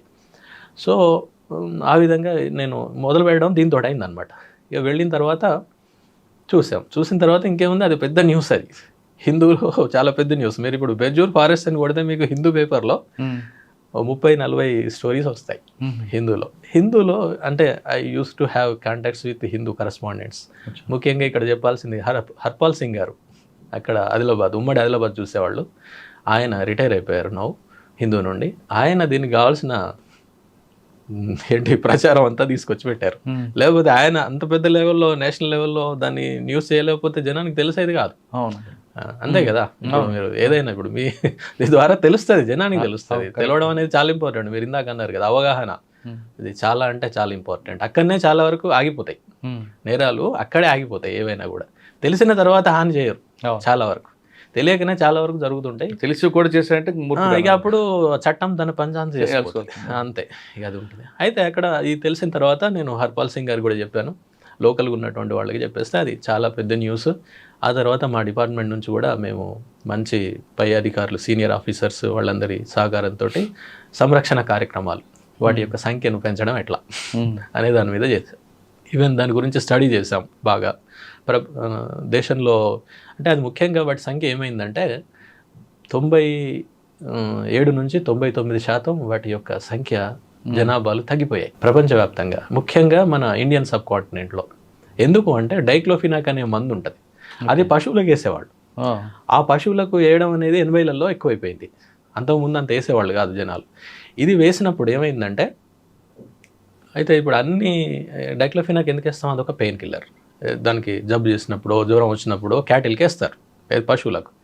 అన్ని క్యాటిల్ రికవర్ కాదు కదా, కొన్ని చనిపోతాయి, సహజం కదా. మనుషులైనా అంతే కదా, అందరినీ హాస్పిటల్ తీసిన వాళ్ళు అందరూ పోరు కదా, బయటికి రారు కదా, కొంతమంది చనిపోతారు, న్యాచురల్ అది. అయితే చనిపోవడం వల్ల ఆ మందు ఏదైతే ఉందో దాని యొక్క శరీరంలో అలాగే ఉండిపోతుంది. వాటిని ఈ రాబందులు తిన్నప్పుడు ఈ డైక్లోఫినాక్ కూడా వాటిలోకి వెళ్ళిపోయి వాటి యొక్క విసర్జక వ్యవస్థను దెబ్బతీస్తాయి. అట్లా మొత్తం రాబందులన్నీ కూడా అది తిన్న వారం రోజులనే చనిపోవడం స్టార్ట్ అయిపోయింది. కాదు సార్, అంతరాక్స్ లాంటి దాన్ని అరిగించుకుందా దీనికి లేదా? చాలా నిజం, అది వాస్తవం. అయితే ఇది అసలు ఇది కారణం అనే సంగతి కూడా చాలా కాలం తెలియలేదు దేశంలో. దీనికి చాలా పెద్ద పెద్ద సంస్థలు, మీరు పేర్లు వినుంటారు, BNHS అని, బాంబే న్యాచురల్ హిస్టరీ సొసైటీ, అట్లనే royal society for protection of birds అని ఒకటి ఉంటుంది, ఇంటర్నేషనల్ సంస్థ బర్డ్స్ మీద. అలాగే పెరిగ్రీన్ ఫౌండేషన్ అని ఫ్రెంచ్ వాళ్ళది. వీళ్ళందరూ సంయుక్తంగా అసలు రాబందుల సంఖ్య ఇంత తగ్గిపోవడానికి కారణం ఏంటి ఇండియన్ సబ్ కాంటినెంట్లో, అంటే పాకిస్తాన్, బంగ్లాదేశ్ మన దగ్గర విపరీతంగా చనిపోయినాయి అన్నట్టు. మిలియన్స్లో ఉండేటువంటి కాస్త వేలకు వచ్చేసినాయి. దాని మీద బాగా రీసెర్చ్ చేసి కనుక్కున్నారు డైక్లోఫినాక్ అనేది. అయితే ఈ డైక్లోఫినాక్ని 2006లోనే గవర్నమెంట్ ఆఫ్ ఇండియా బ్యాన్ చేసింది, బ్యాన్ చేసేసింది. ఏంటది అంటే పశువులకి ఇచ్చేదాన్ని బ్యాన్ చేశారు, కానీ మనుషులకి ఇచ్చేది ఉంది. వీళ్ళు మనుషులకి ఇచ్చేదాన్ని తీసుకెళ్ళి కూడా దాన్ని యూజ్ చేయడం మొదలుపెట్టారు. అట్లా. సో డైక్లోఫినాక్ని వాడకుండా చూడడం, అంటే దానివల్ల రాబందుల సంఖ్య తగ్గిపోయింది. ఓకే, ఒకసారి బెజ్జంకి వద్దాం. బెజ్జూర్ మీరు వెళ్ళేసరికి ఆ ప్రాంతం మావోయిస్ట్ పార్టీకి బాగా ఎఫెక్టెడ్, బాగా వాళ్ళదే ఉంటారు. మీకు ఏమైనా ఎదురుపడిందా ఎప్పుడైనా? ఎప్పుడు లేదండి, నెవర్. ఎందుకంటే నా పని నేను చేసుకుంటాను, మన పని మనం చేస్తాం, వాళ్ళ పని ఉంటే ఉంటారు. ఎందుకంటే మీరు అన్నట్టు పక్కన ఉన్న గడ్చిరోలి జిల్లా ఉన్నాయి కదా, అవి బాగా ఇన్ఫెస్టెడ్. ఇటు అంతగా ఉన్నట్టుగా నాకు గుర్తులేదు. ఇప్పుడు లేదు అసలు ఎప్పుడు మనకు మా వీధుల్లో ఎక్కువగా మావోయిస్ట్ పార్టీ ఫస్ట్ అటాక్ చేసేది, వార్నింగ్ ఇచ్చేది మీ డిపార్ట్మెంటే కదా? నిజమే. కానీ ఏంటో ఎంతకాలం పనిచేస్తారంటే ఇక్కడ బెజ్జూర్లో? సుమారు 5.5 సంవత్సరాలు చేస్తారు. ఫస్ట్ పోస్టింగ్ ఫౌండేషన్ వచ్చింది. ఎస్, నిజమే. అదంతా అక్కడ నిజంగా అక్కడ పనిచేసే వాళ్ళు కూడా, ఈవెన్ వాచర్స్ ఉంటారు, స్టాఫ్ ఉంటారు, అక్కడ చేస్తున్నటువంటి వాళ్ళు మంచి నాలెడ్జబుల్ ఉంటారు. మళ్ళీ మనతోటి అంతా తిరుగుతారు. ముఖ్యంగా ఫారెస్ట్ ఆఫీసర్ చేయాల్సిన ఏంటంటే అడవిలో తిరగాలి, అడవిలో కాలినడకన తిరిగితే మీకు నాలెడ్జ్ వస్తుంది. ఇక మిగతా వాళ్ళందరూ I don't think they will have that practical experience if they don't patrol on foot. నడవకపోతే మాత్రం అంత ఉంటుందని నేను అనుకోవట్లేదు. అయితే ఇలా నేను అక్కడ కాలినడకన ఇటు చివరి నుంచి అటు చివరికి, అటు చివరి నుంచి ఇటు చివరికి అన్నీ తిరగడం, అలాగే మంచి నాలెడ్జబుల్ పీపుల్, ఈవెన్ వాచర్లైనా కానివ్వండి, మనం చాలామందిని పట్టించుకోము, ఏదో బాగా చదువుకుంటేనే వాళ్ళకి బాగా నాలెడ్జ్ ఉంటుంది అనుకుంటారు, కానీ practical knowledge important. Practical knowledge చాలా ఇంపార్టెంట్, ఎస్పెషల్లీ ఫారెస్ట్ డిపార్ట్మెంట్లో. ప్రాక్టికల్గా ఏది వర్కౌట్ అవుతుంది, అది చాలా ఇంపార్టెంట్. మీరు వాచర్ల ద్వారా, లేకపోతే కింద పనిచేసే చౌకీదార్, సారేదార్ వాళ్ళు ఉంటారు చూడండి, వాళ్ళ ద్వారా మనకు బాగా తెలుస్తుంది. అది నేను నమ్ముతాను, నా అనుభవంలో కూడా వచ్చింది. సార్ 5 సంవత్సరాల తర్వాత ఎక్కడికి వచ్చారు? మళ్ళీ ములుగు వచ్చాను సార్, వరంగల్ ములుగు మీ జిల్లా. అక్కడ సుమారు 3.5 ఏళ్ళు. ఇక్కడ కూడా నక్సలైట్లు ఉంటారు సార్, లేకుండా ఉండరు, ఉంటారు. ములుగు ఆ ఏరియాలో ఫారెస్ట్ గెస్ట్ బ్లాస్టింగ్లు చాలా జరిగాయి కదండి? జరిగాయి. అంటే అది ఇప్పుడు కాదులేండి, మీరు చెప్పేదంతా 90ల సంగతి. మా చిన్నతనంలో విపరీతంగా వినేది ఉండేది. కానీ ములుగులో ఎంతకాలం ఉంటే 2 years? 4 ఏళ్ళు ఉన్నా సార్. 4 ఏళ్ళు ములుగు మొత్తం అంతా? లేదు, ఓన్లీ ములుగు వరకే. మాకు ఎంత సార్, 1 లేక 2 మండలాల వరకు ఉంటుంది అంతే. ఫారెస్ట్ కనుక ఎక్కువ ఉందనుకోండి, ఎక్కువ ఉండదు, 1 మండలే ఉంటుంది. ఫారెస్ట్ తక్కువ ఉందనుకోండి, 3-4 మండలాలు కూడా ఉండొచ్చు. 3-4 మండలాలు. సార్ అక్కడ మీ అచీవ్మెంట్ ఏముందండి? అక్కడంటే ఇక ముఖ్యంగా ప్రొటెక్షనేనండి. చాలా వరకు అడవులను కాపాడడం అనేదే ఇంపార్టెంట్. ఇంకా ఇక్కడ ముఖ్యంగా ఆడ గొత్తికోయలు వచ్చేసి లోపల ఫారెస్ట్ అంతా వాళ్ళు వచ్చేసి ఉండడము, అది ఒక పెద్ద సమస్య అక్కడ. ఆ ప్రాంతం అడవులు కాపాడటం అన్నది మీకు బాగా నచ్చిన సబ్జెక్ట్. అడవులు కాపాడితే ఏం జనానికి ఏం బెనిఫిట్, కాపాడిపోతే జనానికి ఏం నష్టం అండి? తప్పకుండా మంచి ప్రశ్న సార్. ఇదేంటంటే అడవులు అనేటువంటివి చాలా మంది అడవి అనగానే అదొక మనకు సంబంధం లేని విషయం అన్నట్టుగా ఉంటారు, కానీ మనకు బాగా సంబంధం ఉన్న విషయం అది. ఎందుకంటే అడవులు అంటే చెట్లే, ఇంకేం లేదు. బయట ఉన్నాయి, బయట కూడా ఉంటాయి చెట్లు, కానీ అడవులు అనేటువంటి ప్రాంతాల్లోనే చెట్లు చాలా ఎక్కువ మొత్తంలో ఉంటాయి. ఇప్పుడు ఫర్ ఎగ్జాంపుల్ అడవులు అనేటువంటివి మీరు గతంలో మనం మాట్లాడుకున్నట్టు కూడా ఆక్సిజన్ మనకు కావాల్సినటువంటి, మనకే కాదు ఏ జీవజాతులకైనా ఆమ్లజని కావాలి కదా. ఆమ్లజని ఉత్పత్తి చేసేది చెట్లే. ఓకే, ఆమ్లజని ఉత్పత్తి చేసేటువంటిది చెట్లు మాత్రమే చేస్తాయి, వేరే ఎవరు చేయలేరు. ఇప్పుడు మనం చూసాం సిలిండర్ని ఎంత పెట్టుకున్నాం మనం కరోనాలో, అప్పుడన్నా మనకు తెలిసి ఉండాలి దాని గురించి. అప్పుడు కొంతమంది తెలిసి మరి కొంతమంది తెలియట్లేదు దాని విలువ. ఎస్, అదొకటి. రెండవది కార్బన్ డైఆక్సైడ్. ప్రతి జీవి కార్బన్ డైఆక్సైడ్ని వదులుతుంది. వదిలినప్పుడు ఆ కార్బన్ డైఆక్సైడ్ని తీసుకొని గాలిని శుభ్రం చేసే పని చెట్లే చేస్తాయి, వేరే ఎవరు చేయరు. అది ఎవరికి సాధ్యం కాదు అదంతా. దానికి ఇప్పుడు ఇట్లా అలాగే నేల, ఇది లోపల పైన క్రింద ఉన్నటువంటి మృత్తిక ఉంటుంది కదా, ఆ మృత్తికే మన పంటలకు అన్నిటికీ కారణం. అంటే కొన్ని సెంటీమీటర్ల నుంచి కొన్ని ఇంచుల వరకే ఉంటుంది, సెంటీమీటర్లే అనుకోండి.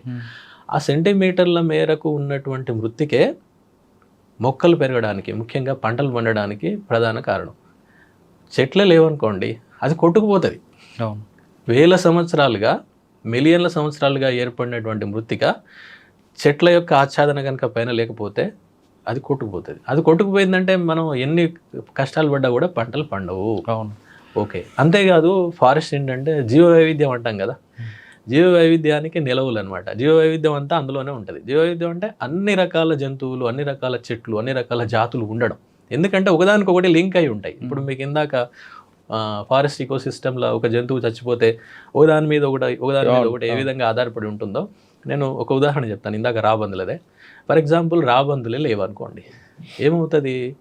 మనం పడేసినటువంటి పశువుల మృతదేహాలు అలాగే పడిపోయి ఉంటాయి. దానివలన అవి కుళ్ళిపోయి వాటి అక్కడ ఉన్నటువంటి గాలి, అక్కడ ఉన్నటువంటి నేల, నీరు అంతా కూడా కలుషితమైపోతుంది. అది అన్ని జాతుల మీద ప్రభావం చూపెడుతుంది, మనం మీద కూడా ప్రభావం చూపెడుతుంది. దాంట్లో ఈ మధ్య వచ్చినటువంటివి ఏంటంటే అవి చనిపోవడం, వాటి యొక్క సంఖ్య తగ్గడం వలన ఇంకా వేరే వ్యాధుల్ని కలుగజేసే సూక్ష్మజీవుల సంఖ్య బాగా పెరిగిపోతుంది. అలాగే కుక్కల సంఖ్య బాగా పెరిగిపోతుంది. ఎందుకంటే కుక్కలు తింటున్నాయి. కుక్కలు తినడం వల్ల వాటి సంఖ్య బాగా రిప్రొడక్షన్ ఎక్కువైపోయింది. దానివల్ల రేబీస్ ఇదివరకు ఉన్న వాటికంటే కొన్ని రెట్ల రేబీస్ కేసులు వచ్చేసాయి ఈ మధ్యలో. అంటే ఒక ఆవరణ వ్యవస్థలో ఒక జీవి దాని పని అదే చేస్తుంది, అంతే. ఆ పనిని మనం చేయలేం. ఓకే, అంటే ఆవరణ వ్యవస్థలో ప్రతి జీవి చేసేటువంటి పని చాలా ముఖ్యమైనది. అట్లా ఒకటి పోతే ఆవరణ వ్యవస్థ మొత్తం దెబ్బతింటారు. కరెక్టే. అడవి ఎక్కడో దూరంగా ఉంది, నేను ఎక్కడో సిటీలో ఉన్నా. అవును, నాకు ఆ గాలితో నాకేం పని, అడుగుతారు. కానీ అవి ఎప్పుడూ కూడా ఒక దగ్గర ఉండదు. అది వాతావరణం అంటే ఏంటి సార్, మొత్తం ఒక దగ్గర నుంచి ఉన్నటువంటిది ఇంకో దగ్గరికి వచ్చేస్తుంది. ఇప్పుడు ఫర్ ఎగ్జాంపుల్ మీకు దానికి నేను సమాధానం చెప్తాను.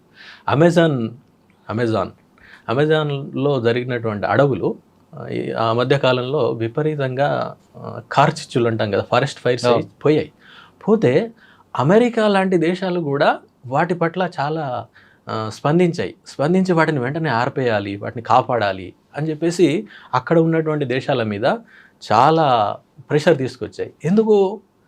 అక్కడ అది నాశనం అయితే వాళ్ళు మాత్రమే నష్టపోరు, ప్రపంచం మొత్తం నష్టపోతుంది. ఎందుకంటే వాతావరణం అనేది డైనమిక్, అది ఒక దగ్గరే ఉండదు. అక్కడ ఆక్సిజన్ తయారైతే పక్కకు వచ్చేస్తుంది, అది గాలిలో కదా, గాలిలో కలిసిపోతుంది కదా, మొత్తం తిరుగుతుంది అదంతా కూడా. అంటే ఒక దగ్గర జరిగినటువంటి మార్పు, ఎస్పెషల్లీ పర్యావరణమే అనుకోండి, పర్యావరణ పరంగా ఒక దగ్గర జరిగినటువంటి మార్పు అది గ్లోబల్ లెవెల్లో చూపెడుతుంది. ఓకే, నష్టం అయితే, లాభం అయితే కూడా అందరికి వస్తుంది. అవును, అట్లా. అందుకని ఇప్పుడు అమెజాన్లో జరిగినటువంటి దానికి అక్కడెక్కడో ఉన్న అమెరికా ప్రతిస్పందించిందంటే దాని అర్థం ఇదే అనమాట. ఓకే, ఇప్పుడు సిటీలో ఉన్నామండి, మాకు చెట్లు అవసరం లేదు, చెట్లు ఉండడం వల్ల కాకులు పక్షులు వాళ్తాయి, ఆ రెట్టంతా కింద పడుతుంది కాబట్టి చెట్లు వద్దు. కొంతమంది. అవును. కొంతమంది ఆ చెట్లు పెట్టడం వల్ల మా ఇంటి కింద మొక్కలు ఆ వెలుతురు రాక చచ్చిపోతున్నాయి కొంతమంది. అవును. ఆ వేరు లోపలికి పోతున్నాయి, మా ఫౌండేషన్ దెబ్బతింటది. దెబ్బతింటది కొంతమంది. మరి కొంతమంది ఆకులు ఎండి మా ఇంట్లో పడతాయి కాబట్టి చెట్లే వద్దు కంప్లైంట్స్ కూడా చేస్తూ ఉంటారండి. ఆకులు మా ఇంట్లో పడ్డాయి అని చెప్పేసి కంప్లైంట్లు చేస్తుంటారు. అంటే ఆ తరహా ఉన్న వాళ్ళకి ఏం చెప్తారు సార్? చెట్టు అంటే సేపు మనం కాంక్రీట్ జంగిల్లో చెట్టు అవసరమా లేదా? ఇంతసేపు మనం చెప్పింది కనుక సరిగ్గా వింటే దాంట్లో జవాబు ఉంటుంది సార్. ఎందుకంటే ఇప్పుడు ఆక్సిజన్ అన్నాము, కార్బన్ డైఆక్సైడ్ అన్నాము, నేల కొట్టుకుపోతే ఆపుద్ది అన్నాము, వర్షపాతం కలుగజేస్తుంది అన్నాము. చెట్లు లేకపోతే వర్షపాతమే ఉండదు కదా, మీకు ఎక్కడి నుంచి వస్తుంది? వర్షం కలగాలంటే చెట్లు ఉండాలి ఇక్కడ తప్పనిసరి. ఉంటేనే అక్కడ వాతావరణం చల్లబడుతుంది, అది కురుస్తుంది, లేకపోతే ఉండదు. ఇవన్నీ ఏంటంటే ఇవన్నీ ఆవరణ వ్యవస్థ సేవలు అంటారు వీటిని, ఇకోసిస్టమ్ సర్వీసెస్. ఈ ఇకోసిస్టమ్ సర్వీసెస్ అనే దానికి విలువనివ్వం మనం, అది వచ్చిన ప్రాబ్లం. ఇప్పుడు మనం ఎప్పుడు కూడా ఒక చెట్టుని ఆర్థికంగా చూడడం అంతే. ఆర్థికంగా దాన్ని కోస్తే దాని నుంచి వచ్చేటువంటి కలుపుతోటి మీరు ఏం చేస్తారు అంతే. అట్లా చూడడం కంటే ఇప్పుడు మనం ఇందాక చెప్పుకున్నటువంటి అన్నిటికీ లెక్కలేస్తే ఎంత కావాలి చెప్పండి? అది కోట్లలో ఉంటుంది. ఒక 50 సంవత్సరాల చెట్టు అది ఇచ్చేటువంటి ఎకోసిస్టమ్ సర్వీసెస్కి లెక్కలు కనుక కడితే కోట్లలో ఉంటుంది. అయితే ఇదంతా కూడా మన దురదృష్టవశాత్తు మన దగ్గర లేదు, కానీ వెస్టర్న్ కంట్రీస్లో వచ్చేసింది అది. ఇప్పుడు అమెరికా లాంటి దేశాల్లో వాళ్ళు ఏం చేస్తారంటే ఒక పీస్ ఆఫ్ ల్యాండ్లో ఫారెస్ట్ కనుక ఉంటే ఆ ఎకోసిస్టమ్ సర్వీసెస్కి అంతా లెక్కలు కడతారట.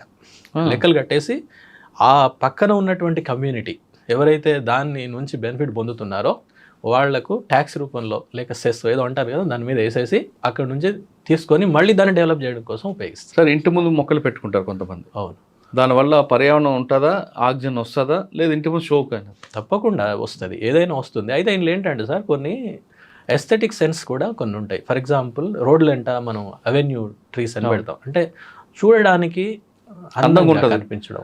కానీ ఎందుకు సార్ ఆ చెట్లు వాటి మీద ఒక ఆకి వాళ్ళతో పెట్టుకోవాలి కదా? అంటే కొంచెం మనం ఏం చేయాలంటే ఇక్కడ మనం చేయాల్సినటువంటి పని నేటివ్ స్పీషీస్, అంటే ఈ ప్రాంతంలో ఉన్నటువంటి మొక్కలు. ఇందులో కూడా కొన్ని రకరకాల రంగులు కలిగిన పూలను ఉన్నటువంటి మొక్కలు, లేకపోతే ఆర్థికంగా మనకు ఉపయోగపడేటువంటి మొక్కలు మన ప్రాంతంలో పెరిగినవి కూడా ఉన్నాయి కదా. సపోటా, సీతాఫల పెట్టండి, ఎక్కడ ఏవైతే ఏంటి, ఏవైనా పర్వాలేదు.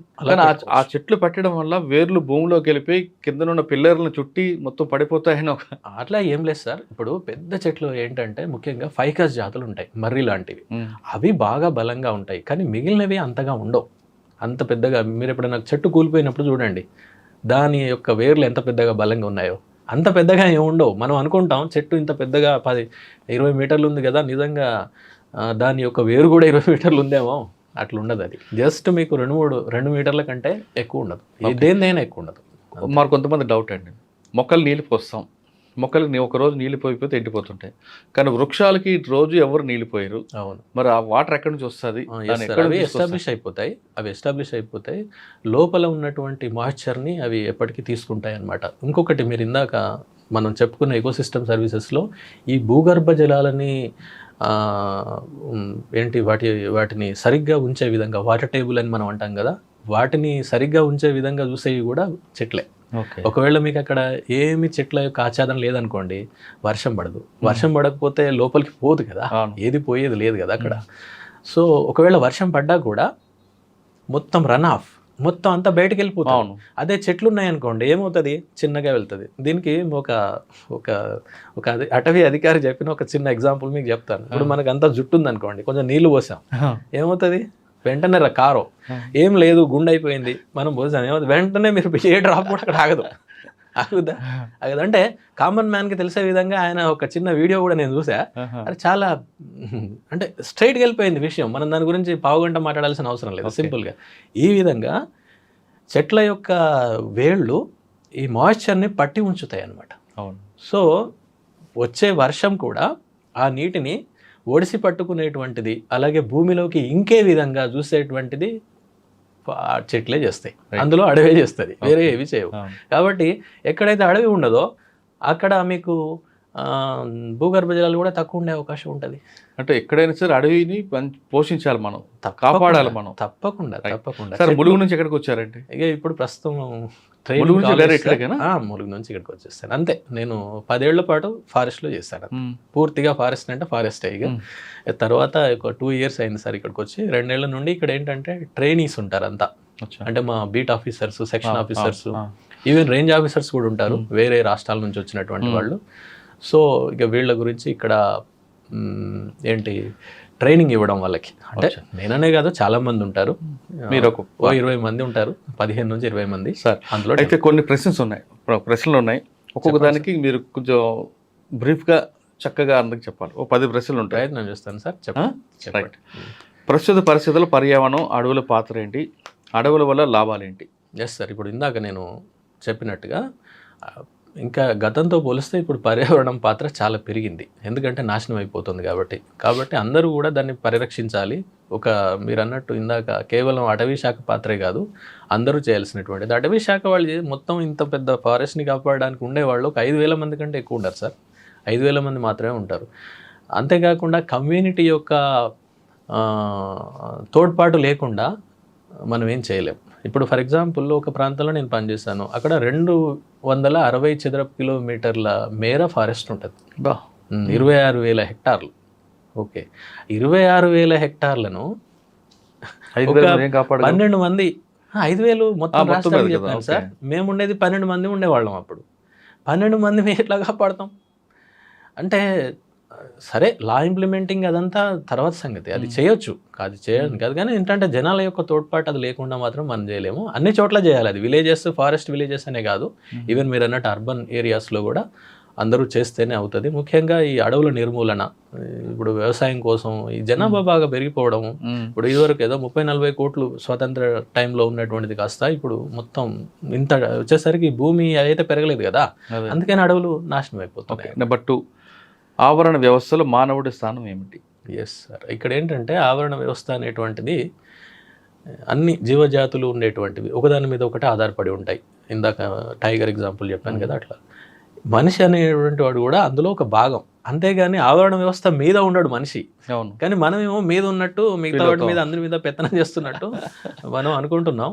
అనుకోవడం వలన కొన్ని జీవజాతులు నశిస్తున్నాయి, మొత్తానికి పోతున్నాయి. అట్లా అది మనం వాటి బాధ్యత కూడా మనదే. ఈ మధ్యలో మీరు చూసే ఉంటారు, ఒక సుప్రీంకోర్టు కేసు ఉంది మొన్న ఈ మధ్యలో, జస్ట్ వారం రోజుల క్రింద.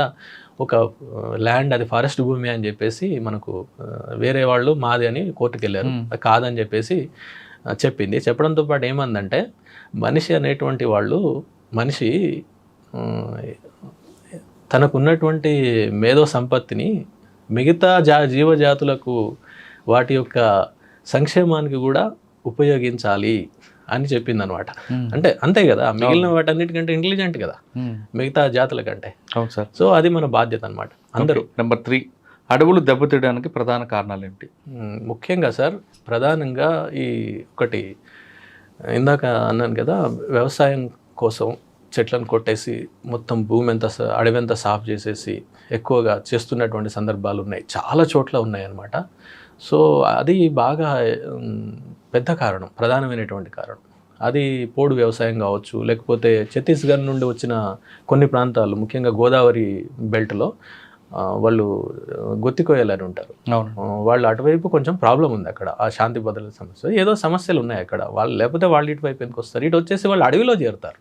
అడవిలో ఎందుకంటే వాళ్ళు ఫారెస్ట్ డ్వెల్లింగ్ ట్రైబ్స్, వాళ్ళు బయట ఉండేవాళ్ళు కాదు, వాళ్ళ జీవన విధానమే అట్లుంటుంది. వచ్చేసి వాళ్ళంతా సాఫ్ చేసేస్తారు ఉండడానికి, అట్లనే వాడు వ్యవసాయం చేయడానికి కూడా వాళ్ళు మొత్తం దాన్ని సాఫ్ చేస్తారు. దానివలన బాగా నష్టం జరుగుతోంది. కరీంనగర్ నుంచి మీకు ఖమ్మం వరకు ఇది మనకు బాగా కనిపిస్తాయి. మీరు గమనించే ఉంటారు, శ్రీనివాసరావు గారి హత్య కూడా ఆ నేపథ్యంలోనే జరిగింది. అట్లా చాలామంది ఫారెస్ట్ ఆఫీసర్స్ ప్రాణాలు కోల్పోవడం అనేటువంటిది కూడా జరుగుతుంది. ఇంకొకటి డిగ్రడేషన్ అంటే అడవి ఉంటుంది కానీ దాంట్లో ఉన్న వాల్యుబుల్ టింబర్ ఇట్లాంటివన్నీ పోతాయి. అంటే టీకి ఇట్లాంటివి స్మగ్లింగ్ ఉంటుంది చూసారా, అది అట్లనే వన్యప్రాణులు చంపడం, ఇక ఇలాంటివన్నీ అటవీ నేరాలు ఉంటుంటాయి. వీటి కారణంగా అడవులు దెబ్బతింటున్నాయి. ఓకే, నెంబర్ 4 అండి, వన్యప్రాణుల పాత్ర ఏమిటి? చాలా జాతులు అంతరిస్తున్నాయి లేదా వాటి జనాభాలు తగ్గిపోతున్నాయి, ఎందుకు? ముఖ్యంగా వన్యప్రాణులు ఏంటంటే, ఇప్పుడు ఫర్ ఎగ్జాంపుల్ మీకు ఉదాహరణ మళ్ళీ నేను టైగర్ గురించే చెప్పాల్సి వస్తుంది. టైగర్ ఉందనుకోండి, ఆ ఫారెస్ట్ అంతా ప్రొటెక్ట్ అవుతుంది అంతే. ఒక టైగర్ ఉందనుకోండి, టైగర్ చేసే పని 100 మంది కూడా చేయలేరు, అంత చేస్తుంది అనమాట. అంటే అది ఉంది అంటే ఎవరు మీరు లోపలికి ఎవరు వెళ్ళరు, అంత ప్రొటెక్ట్ చేస్తారు. అయితే ఇక్కడ మన బాధ్యత ఏంటంటే దాన్ని మనం కాపాడాలి. ఎలా?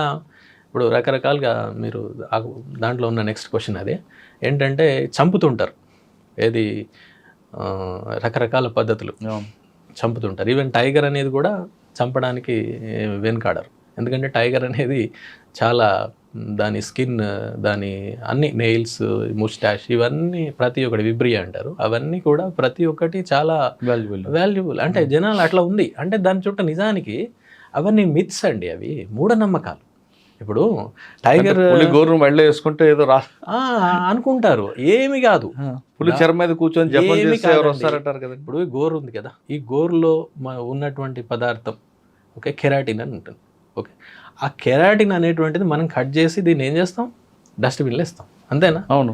ఇదే పదార్థంతో అది తయారైద్దండి.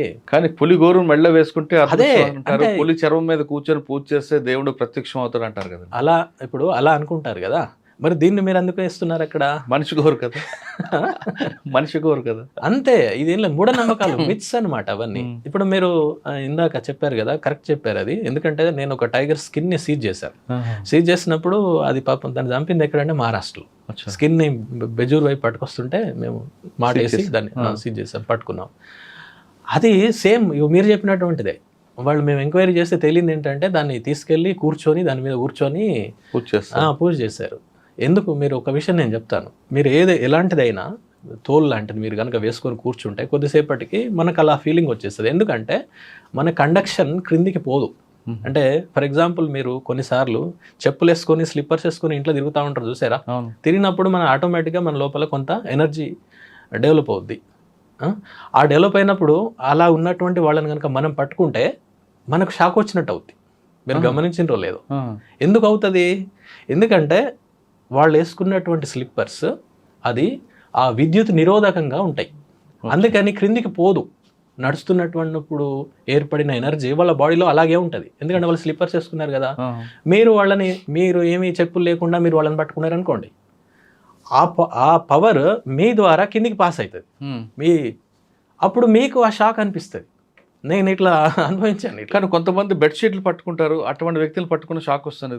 అంటే ఒకటండి, మన లోపల ఎనర్జీ ఏ కదలిక వలన ఇంకా వేరే కారణం వలన ఎనర్జీ కనుక ఉత్పత్తి అవుతుంది, అది సహజం. అది ఆ ఉత్పత్తి అయినటువంటిది కనుక క్రిందికి పోయే అవకాశం లేకపోతే వాళ్ళను వేరే వ్యక్తులు కనుక పట్టుకుంటే వాళ్ళు ఆ షాక్ని అనుభవిస్తారు. అంతే, దాంట్లో ఉన్న చిన్న ఫిజిక్స్ ఇది. అంతేగాని దీన్ని ఈ మూఢనమ్మకాల కారణంగా ఏమవుతుందంటే పాపం అవి చచ్చిపోతున్నాయి.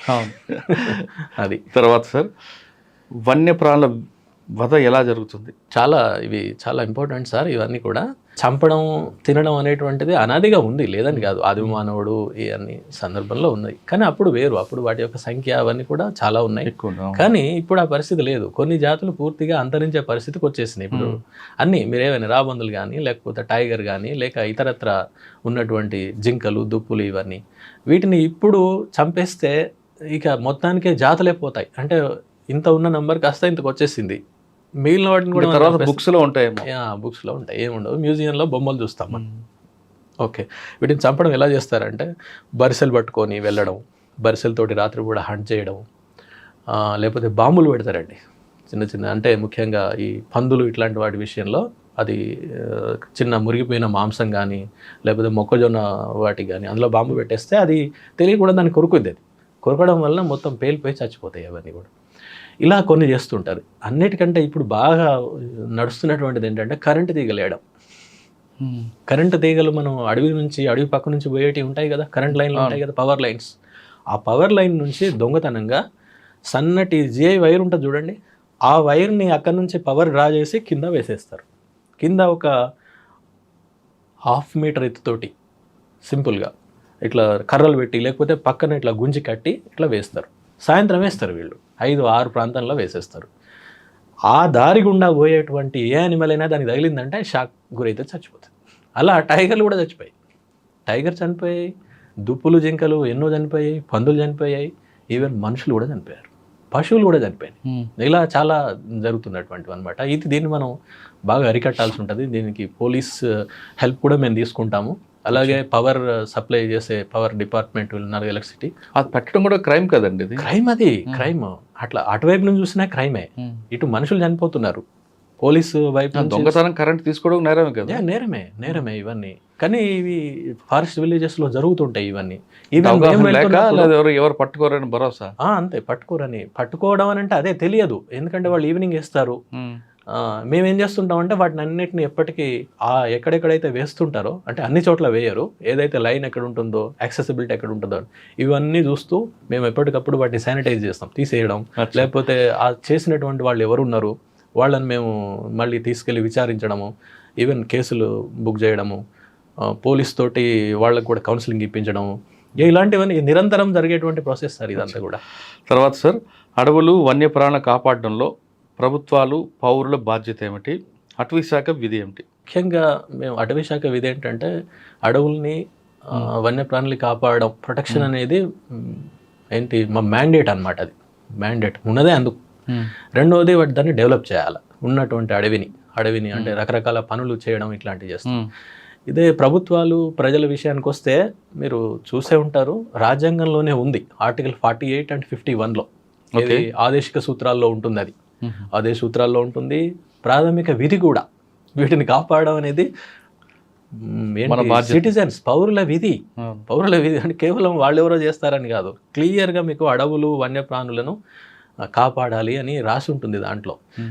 అలాగే డైరెక్టివ్ ప్రిన్సిపల్స్లో కూడా ఆదేశిక సూత్రాలు ఉంటాయి కదా, తప్పనిసరి ప్రభుత్వాలు దీన్ని కాపాడడానికి అన్ని రకాల చర్యలు తీసుకోవాలి అనేటువంటిది కూడా ఉంటుందన్నమాట.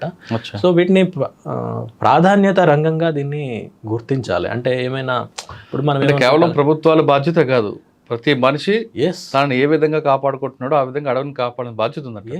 లేకపోతే మీకు రాను పీల్చడానికి కూడా దొరకదు, గాలి కూడా కొనుక్కోవాలి, నీరు కొనుక్కున్నట్లు దొరకదు. అలాంటి పరిస్థితులు వస్తాయి. ఓకే సార్, చెట్లు నరికివేత, జంతువుల వేట విషయాల్లో చట్టం ఏం చెప్తుంది? ఎస్ సార్, ఇప్పుడు జంతువుల వధ విషయంలో చాలా స్ట్రాంగ్గా ఉంటాయి సార్. మీరు వినే ఉంటారు, చాలా పెద్ద పెద్ద పవర్ఫుల్ పీపుల్ కూడా వన్యప్రాణుల వేటలో జైలుకి వెళ్ళిన సందర్భాలు మనం ఎన్నో చూసాం కదా, చాలా పెద్ద పెద్ద ప్రముఖులు. ఇక అలాంటి అంత పెద్ద ప్రముఖమైన వ్యక్తులే 20 ఏళ్ళుగా కోట్ల చుట్టూ తిరుగుతున్నప్పుడు ఒకసారి ఆలోచించాలి, సామాన్య జనాలు ఎంత ఇబ్బంది పడతారు. చెట్టు ఉందండి ఇంటి ముందు, అది తీసేయండి అంటాడు ఒక ఆయన వచ్చి. దాని చెట్టు నరకాలంటే ఒక సిస్టమ్ ఉంది. ఆ ప్రొసీజర్ ఏం చెప్పి అయితే ఏంటంటే సార్, ఫారెస్ట్ లో కనుక నరికితే అది అటవీ చట్టం వస్తుంది, అటవీ చట్టం. అదే ఫారెస్ట్ కాకుండా బయట ఉందనుకోండి, ఫారెస్ట్ భూమి కాకుండా అది పట్టణం కావచ్చు, ఇంకా వేరే ప్రాంతాలు ఏవైనా అవుతే దానికి ఏంటంటే వాల్టా అని ఒక చట్టం ఉంటుంది. ఆ వాల్టా చట్టం ప్రకారం మీరు తప్పనిసరి అనుమతి తీసుకోవాలి. అనుమతి తీసుకున్నట్టయితే మీ పైన జరిమానా విధించబడుతుంది. అదే అడవిలో అనుకోండి, అడవిలో కనుక ఫారెస్ట్ కనుక నరికేస్తే సంవత్సరం నుండి 3 సంవత్సరాల వరకు వాళ్ళకి జైలు శిక్ష కూడా విధించవచ్చు. ఇది జరిమానాతో పాటు. సార్, ఇప్పుడు వాల్టా చట్టాన్ని వాల్టా డిపార్ట్మెంట్ని అప్రూవ్ చేయాలంటే ఏం చేయాలి? అంటే సంబంధించిన రెవెన్యూ అధికారులు ఇక ఫారెస్ట్ పీపుల్ వాళ్ళ నుండి అనుమతి తీసుకోవాలి సార్, తీసుకొని చేయొచ్చు. అంటే అది ఏ విధంగా మీకు బాగా ఇబ్బంది పడుతుంది, ఓకే, దానికి ఏం చేస్తారంటే మీకు అనుమతి ఇస్తారు. అనుమతి ఇవ్వడంతో పాటు వాళ్ళు చేసేటువంటి కొన్ని కండిషన్స్ ఉంటాయి, మళ్ళీ మీరు కొన్ని మొక్కలు పెట్టాలి. అట్లా ఆ కండిషనల్గా వాళ్ళు అనుమతిస్తారు, అప్పుడు మనం చేసుకోవచ్చు. అది కూడా అన్ని జాతులు కాదు, కొన్ని జాతులకి ఇస్తారు, కొన్ని ఎగ్జామ్టెడ్ ఉంటాయి, దానికి మనం ఎగ్జామ్టెడ్ మనం చేసుకోవచ్చు. సార్, మానవ వన్యప్రాణ సంఘర్షణ ఎందుకు ఏర్పడుతుంది? అదే సార్, ముఖ్యంగా ఏంటంటే అడవులు నాశనం కావడం, అడవులు ఉన్నటువంటివి కాస్త వాటి క్వాలిటీ దెబ్బతినడం వల్ల ఇవి బయటకు వచ్చేస్తున్నాయి. వాటి ఆహారం కొన్ని చోట్ల మీకు చెప్తాను. ఇప్పుడు ఇండోనేషియా లాంటి దేశాల్లో అడవి పుల్ల సంఖ్య బాగా తగ్గిపోయింది. ఎందుకు తగ్గిపోయింది అని రీసెర్చ్ చేసి తెలిస్తే ఏమైంది తెలుసా? టైగర్స్ వేటినైతే తింటాయో వాటిని వేటాడి వీళ్ళు తినేశారు. అంటే వీళ్ళు తిని సరిపోక అంటే దాన్ని ఏమంటారు, ప్రే బేస్ తగ్గిపోవడం వలన టైగర్స్ బయటకు వచ్చేస్తాయి. ఎస్, అంటే ఇలా కారణాలు రకరకాలుగా ఉంటాయి. అంటే ఆవాసం దెబ్బతినడం కావచ్చు, ముఖ్యంగా ప్రధానంగా ఆవాసం దెబ్బతినడమే. ఇప్పుడు దాని యొక్క అడవిని మనం వ్యవసాయం కోసమో ఇంకా ఇతరత్ర వాటి గురించి మనం నాశనం చేస్తున్నాం అనుకోండి, మరి అవి ఎక్కడ ఉంటాయి, బయటకు వచ్చేస్తాయి. అట్లా. అలాగే మనం రకరకాల అవసరాల కోసం ఫారెస్ట్ని ఉపయోగించుకోవడం సార్. ఓకే, అంటే కొన్ని కలప కోసం, కలపేతర, ఇప్పుడు ఫర్ ఎగ్జాంపుల్ తునికాకు, లేకపోతే చీపురు, లేకపోతే రకరకాల గమ్స్, వీటన్నిటి గురించి కూడా ఆ చుట్టుప్రక్కల ఉన్నటువంటి వాళ్ళు వాటి మీద ఆధారపడతారు. ఉంటాయి, వాళ్ళకు కూడా ఉంటాయి. అలాంటి సందర్భంలో కూడా గతంలో అంత పెద్దగా జరిగేటివి కాదు, కానీ ఇప్పుడు ఆవాసం దెబ్బతినడం కారణంగా ఇవి కొన్ని జరుగుతున్నాయి. సార్, పులులు, చిరుతలు, ఎలుగుబంట్లు, ఏనుగులు వంటి జంతువుల వలన సంఘర్షణ తలెత్తినప్పుడు, శాకాహార జంతువుల వలన నష్టం కలిగినప్పుడు ఏం చేయాలి? సార్ ఇదేంటంటే ఒకవేళ మనకు 2-3 రకాలుగా ఉంటాయి సార్ ఈ ప్రాబ్లమ్స్. ఒకటి ఆ యానిమల్ వలన ఇంజూరీ కావడం, మనుషులు ఇంజూరీ కావడం. రెండవది చనిపోవడం కూడా జరుగుతుంది. ఇంకొకసారి కొన్ని అవయవాలు కోల్పోవడం అలా జరుగుతుంది. లేక పంటల డ్యామేజ్ కూడా జరుగుతుంది. పందులు వచ్చేస్తాయి, విపరీతంగా నాశనం చేసేసి వెళ్ళిపోతాయి. సో ఇది జరిగినప్పుడు ఏనుగులు వస్తాయి, చెరుకు పంట నాశనం చేస్తాయి, జరుగుతాయి. ఇప్పుడు మొన్న అక్కడ దాకా ఏనుగు ఒకటి ఇదే బెజూర్ ప్రాంతంలోనే పెంచుకలపేట రేంజ్ అని ఉంటుంది. 3 రేంజెస్ దాటుకుంటూ ఒకవైపు నుండి ఎంటర్ అయ్యి ఇంకో వైపు నుండి వెళ్ళిపోయింది. ఈ వెళ్ళిపోయే క్రమంలో 2 చంపేసింది. అది 2 చనిపోయారు, 2 ప్రాణాలు పోయినాయి పాపం. ఎందుకంటే అక్కడ ఏనుగు టాపిక్ వచ్చింది కాబట్టి, ఏనుగు చంపడం అనేది సాధారణంగా చేయదు. అవును, ఏ జంతువు అయినా సరే తన ప్రాణాన్ని కాపాడుకోవాలనే ఉద్దేశం ఉంటుంది తప్ప మనుషుల మీద అటాచ్ చేయడం ఉంటుంది. ఏనుగు మనకు కాషన్స్ ఇస్తుంది అటు కదండి. అవును, అన్ని టైగర్ కూడా, ఏ యానిమల్ అయినా కూడా. ఇప్పుడు మీరు అక్కడ దాకా ఎందుకు సార్, మీరు మనకు బాగా తెలిసిన ఎగ్జాంపుల్ నేను ఒకటి చెప్తాను. ఇప్పుడు మీరు కుక్కలు ఉన్నాయి అక్కడ, ఓకే, మనం వెళ్తున్నాం, మనం మరీ దగ్గరికి వెళ్ళామనుకోండి, అది వెంటనే మన మీద పడేమి కరవదు. అది ఫస్ట్ అది మనకు గుర్రమంటది, అది వార్నింగ్ ఇస్తుంది. అప్పుడు మనం ఎక్కడో మాట్లాడుతూ ఉంటాం, ఏ మొబైల్లో చూస్తూ ఉంటాం, మనం ఏమి పట్టించుకోం దాన్ని. అంటే జనరల్గా మన హ్యూమన్ టెండెన్సీ అది, నేను పర్సన్ అనట్లేదు. అయినా చూడకుండా దాని దగ్గరికి వెళ్ళిపోతాం, మీద పడితే. అంటే ప్రతి దానికి ఏంటంటే దానికంటూ ఒక బార్డర్లో ఉన్నప్పుడు ఒక ప్రత్యేకమైన ఏరియా ఉంటుంది. ఆ ఏరియా వరకు అది థ్రెట్ను పర్సీవ్ చేయదు. ఏం కాదులే, ఇక్కడి వరకు వచ్చినా కూడా నేను వెళ్ళిపోవచ్చు అని అనుకుంటుంది అనమాట. మీరు ఆ లిమిట్ని కూడా దాటారు, మీద పడితే. ఏనుగు ఏం చేస్తుంది? అయితే ఇది కూడా ఇప్పుడు మొన్న జరిగింది కూడా, వస్తున్నప్పుడు ఈ ఏనుగు గురించి మన ప్రాంతంలో ఐడియా లేదు. ఎందుకంటే ఏనుగులు మన అడవిలలో లేవు. ఈ మధ్యలో వచ్చినటువంటిది అది. బహుశా కొన్ని దశాబ్దాలు శతాబ్దాల చిత్తూరు, శ్రీకాకుళం ఇటువైపు ఉంటాయి. మన దగ్గర ఒకప్పుడు ఉన్నాయేమో మరి మనకు తెలియదు. ఎందుకంటే మన టెంపుల్స్ మీద మనం కథలు చెప్పుకునేటప్పుడు, లేకపోతే హిస్టరీ చెప్పుకునేటప్పుడు మనం చదువుతాం వీటన్నిటి, రాజులు ఇంతగా పెంచేవాళ్ళు అది ఇది అని చెప్పేసి. బహుశా మరి అప్పుడు ఉన్నాయేమో మనకు తెలియదు, రికార్డ్స్ మనకు తెలియదు. కానీ బహుశా నేను అనుకుంటున్నా ఇప్పుడు అవి ఛత్తీస్గఢ్లో ఉన్నాయి. యాక్చువల్గా ఛత్తీస్గఢ్ నుండి మహారాష్ట్రకు వచ్చేసినాయి. మహారాష్ట్ర నుంచి మనకు ఆనుకొనే ఉంది బెజూర్, కాగజ్ నగర్, దానికి ఆనుకొనే ఉంటుంది. సో మళ్ళీ దాని యొక్క విస్తరణ, దాని యొక్క ఏరియా విస్తరణలో భాగంగా వచ్చినాయా మనకు తెలియదు. దాన్ని స్టడీ చేస్తే తప్ప మనకు అర్థం కాదు. అయితే ఈ ఏనుగు రావడంతో ఇక్కడ ఏంటంటే వీళ్ళకు పాపం తెలియదు ఏనుగు అనేటువంటి విషయం, దాన్ని ఎట్లా హ్యాండిల్ చేయాలో తెలియదు. ఈవెన్ టైగర్ తెలుసు, టైగర్ గురించి వచ్చినప్పుడు మనం ఎట్లా కాపాడుకోవాలనేది వాళ్ళకి ఐడియా ఉంది, కామన్ పీపుల్కి. కానీ దీని గురించి ఐడియా లేకపోవడం వల్ల తక్కువ అంచనా వేశారు దాన్ని. అది కాకుండా యానిమల్ చాలా పెద్దగా ఉంటుంది, మనం దగ్గరకు వచ్చేసరికి మనం వెళ్ళిపోవచ్చులే, అలా కొన్ని మిస్కన్సెప్షన్స్ ఉన్నాయన్నమాట. వాటి కారణంగా వాళ్ళు ఒకరైతే ఫోటో తీస్తున్నారు దాన్ని. సో ఇక అది unfortunately really it's a great. ఏనుగు ఎదురు పడినప్పుడు ఏం చేయాలి, ఎలా తప్పించుకోవాలి? అంటే జనరల్గా సార్ మనం ఎప్పుడు కూడా కొన్ని 100 మీటర్లు మనం దానికి దూరంగానే ఉండాలి. ఎందుకంటే అది వైల్డ్ యానిమల్. వైల్డ్ యానిమల్ ఎలా బిహేవ్ చేస్తుంది అనేది మనం ఎప్పుడు కూడా చెప్పలేం. Few hundreds of meters you should be away from it. సో దాన్ని మనం ఎప్పుడు కూడా డిస్టర్బ్ చేయకూడదు. దాని మానసిక స్థితి ఎలా ఉంది ఏంటనేది మనకు తెలియదు. ఇప్పుడు పక్క ఉన్న మనుషుల సివిలైజ్డ్ పీపుల్ యొక్క మెంటాలిటీనే మనం ఒక్కొక్కసారి అంచనా వేయలేము. అలాంటిది it is a wild animal.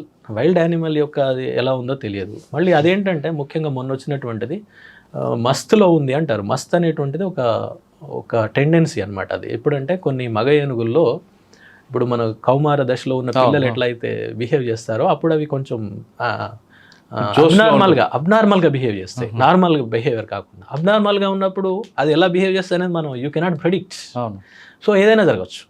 So అలా కూడా ఉండొచ్చు అని కొంతమంది దానిపైన పనిచేసినటువంటి వాళ్ళు అన్నారు. అదే అయి ఉండొచ్చు, లేక అది ఏరియాని సెర్చ్ చేసుకోవడానికి కూడా కావచ్చు. అంటే నెక్స్ట్ వాటి యొక్క ఏరియా విస్తరణలో భాగంగా కూడా చూసి ఉండొచ్చు. ఇలా రకరకాల. ఇప్పుడు మీరు చెప్పారు కదా ఛత్తీస్గఢ్ నుంచి మహారాష్ట్ర మీద వచ్చింది. ఎస్, అంటే నెక్స్ట్ గుంపు వచ్చే అవకాశం ఉంది అంటారు? ఉండొచ్చు సార్. అందుకనే మా వాళ్ళు అటవీ శాఖ దీనిపైన మంచి ఏంటి ఒకవేళ వస్తే మనం ఏం చేయాలి, దీనిపైన 2-3 వర్క్షాప్స్ కూడా పెట్టారు, మీటింగ్స్ పెట్టారు. మనం ఏం చేయాలనే దాని మీద జరుగుతున్నాయి కొన్ని. ఓకే సార్, కొత్త ఎక్స్పీరియన్స్. ఫైనల్గా అడవుల సంరక్షణకు మనం ఏం చేయాలి? అందరూ చేయాల్సిన ప్రభుత్వాలు ఏం చేయాలి, ప్రజలు ఏం చేయాలి? ప్రభుత్వాలు దీన్ని ప్రాధాన్యత కలిగిన రంగంగా దీన్ని గుర్తించాలి. అంటే ఇప్పుడు మనం పోలీస్, రెవెన్యూ ఇంకా ఎట్సెట్రా వాటికి ఇచ్చినటువంటి ప్రాధాన్యత ఎప్పుడు చూసినా అవి ముందు ఉంటాయి. అవును, ఫారెస్ట్ అనగానే ఎక్కడో ఉంటుంది అది చివర. అలా కాకుండా, ఎందుకంటే ఎకోసిస్టమ్ ఆధారంగా మనం గాలి, నీళ్లు ఇట్లాంటివన్నీ కేవలం కలప డబ్బులే కాకుండా ఇట్లా ఆలోచించినప్పుడు చాలా ముఖ్యమైనటువంటి వనరు కాబట్టి దాన్ని ఏ పేరుతోనైనా దాన్ని నాశనం జరగకుండా జరిగేటువంటి దాన్ని ఆపాలి, దాన్ని రక్షించాలి. అలాగే కొన్ని నశిస్తున్నటువంటి జాతులు, ఫర్ ఎగ్జాంపుల్ రాబందులే అనుకోండి, ఇంకా వేరే ఏవైనా టైగర్సే అనుకోండి, వీటి గురించి చాలా మంచి సంరక్షణ చర్యలు బాగా చేపట్టాలి. ముఖ్యంగా అవి ఖాళీలు ఉంటున్నాయి బాగా. ఇప్పుడు మీరు చూసారు కదా, 5,000 మంది ఉంటాయి. 5,000 కాదు, కనీసం 10,000 మంది అయినా మినిమం ఉండాలి. చాలా చోట్ల ఖాళీలు ఉంటాయి.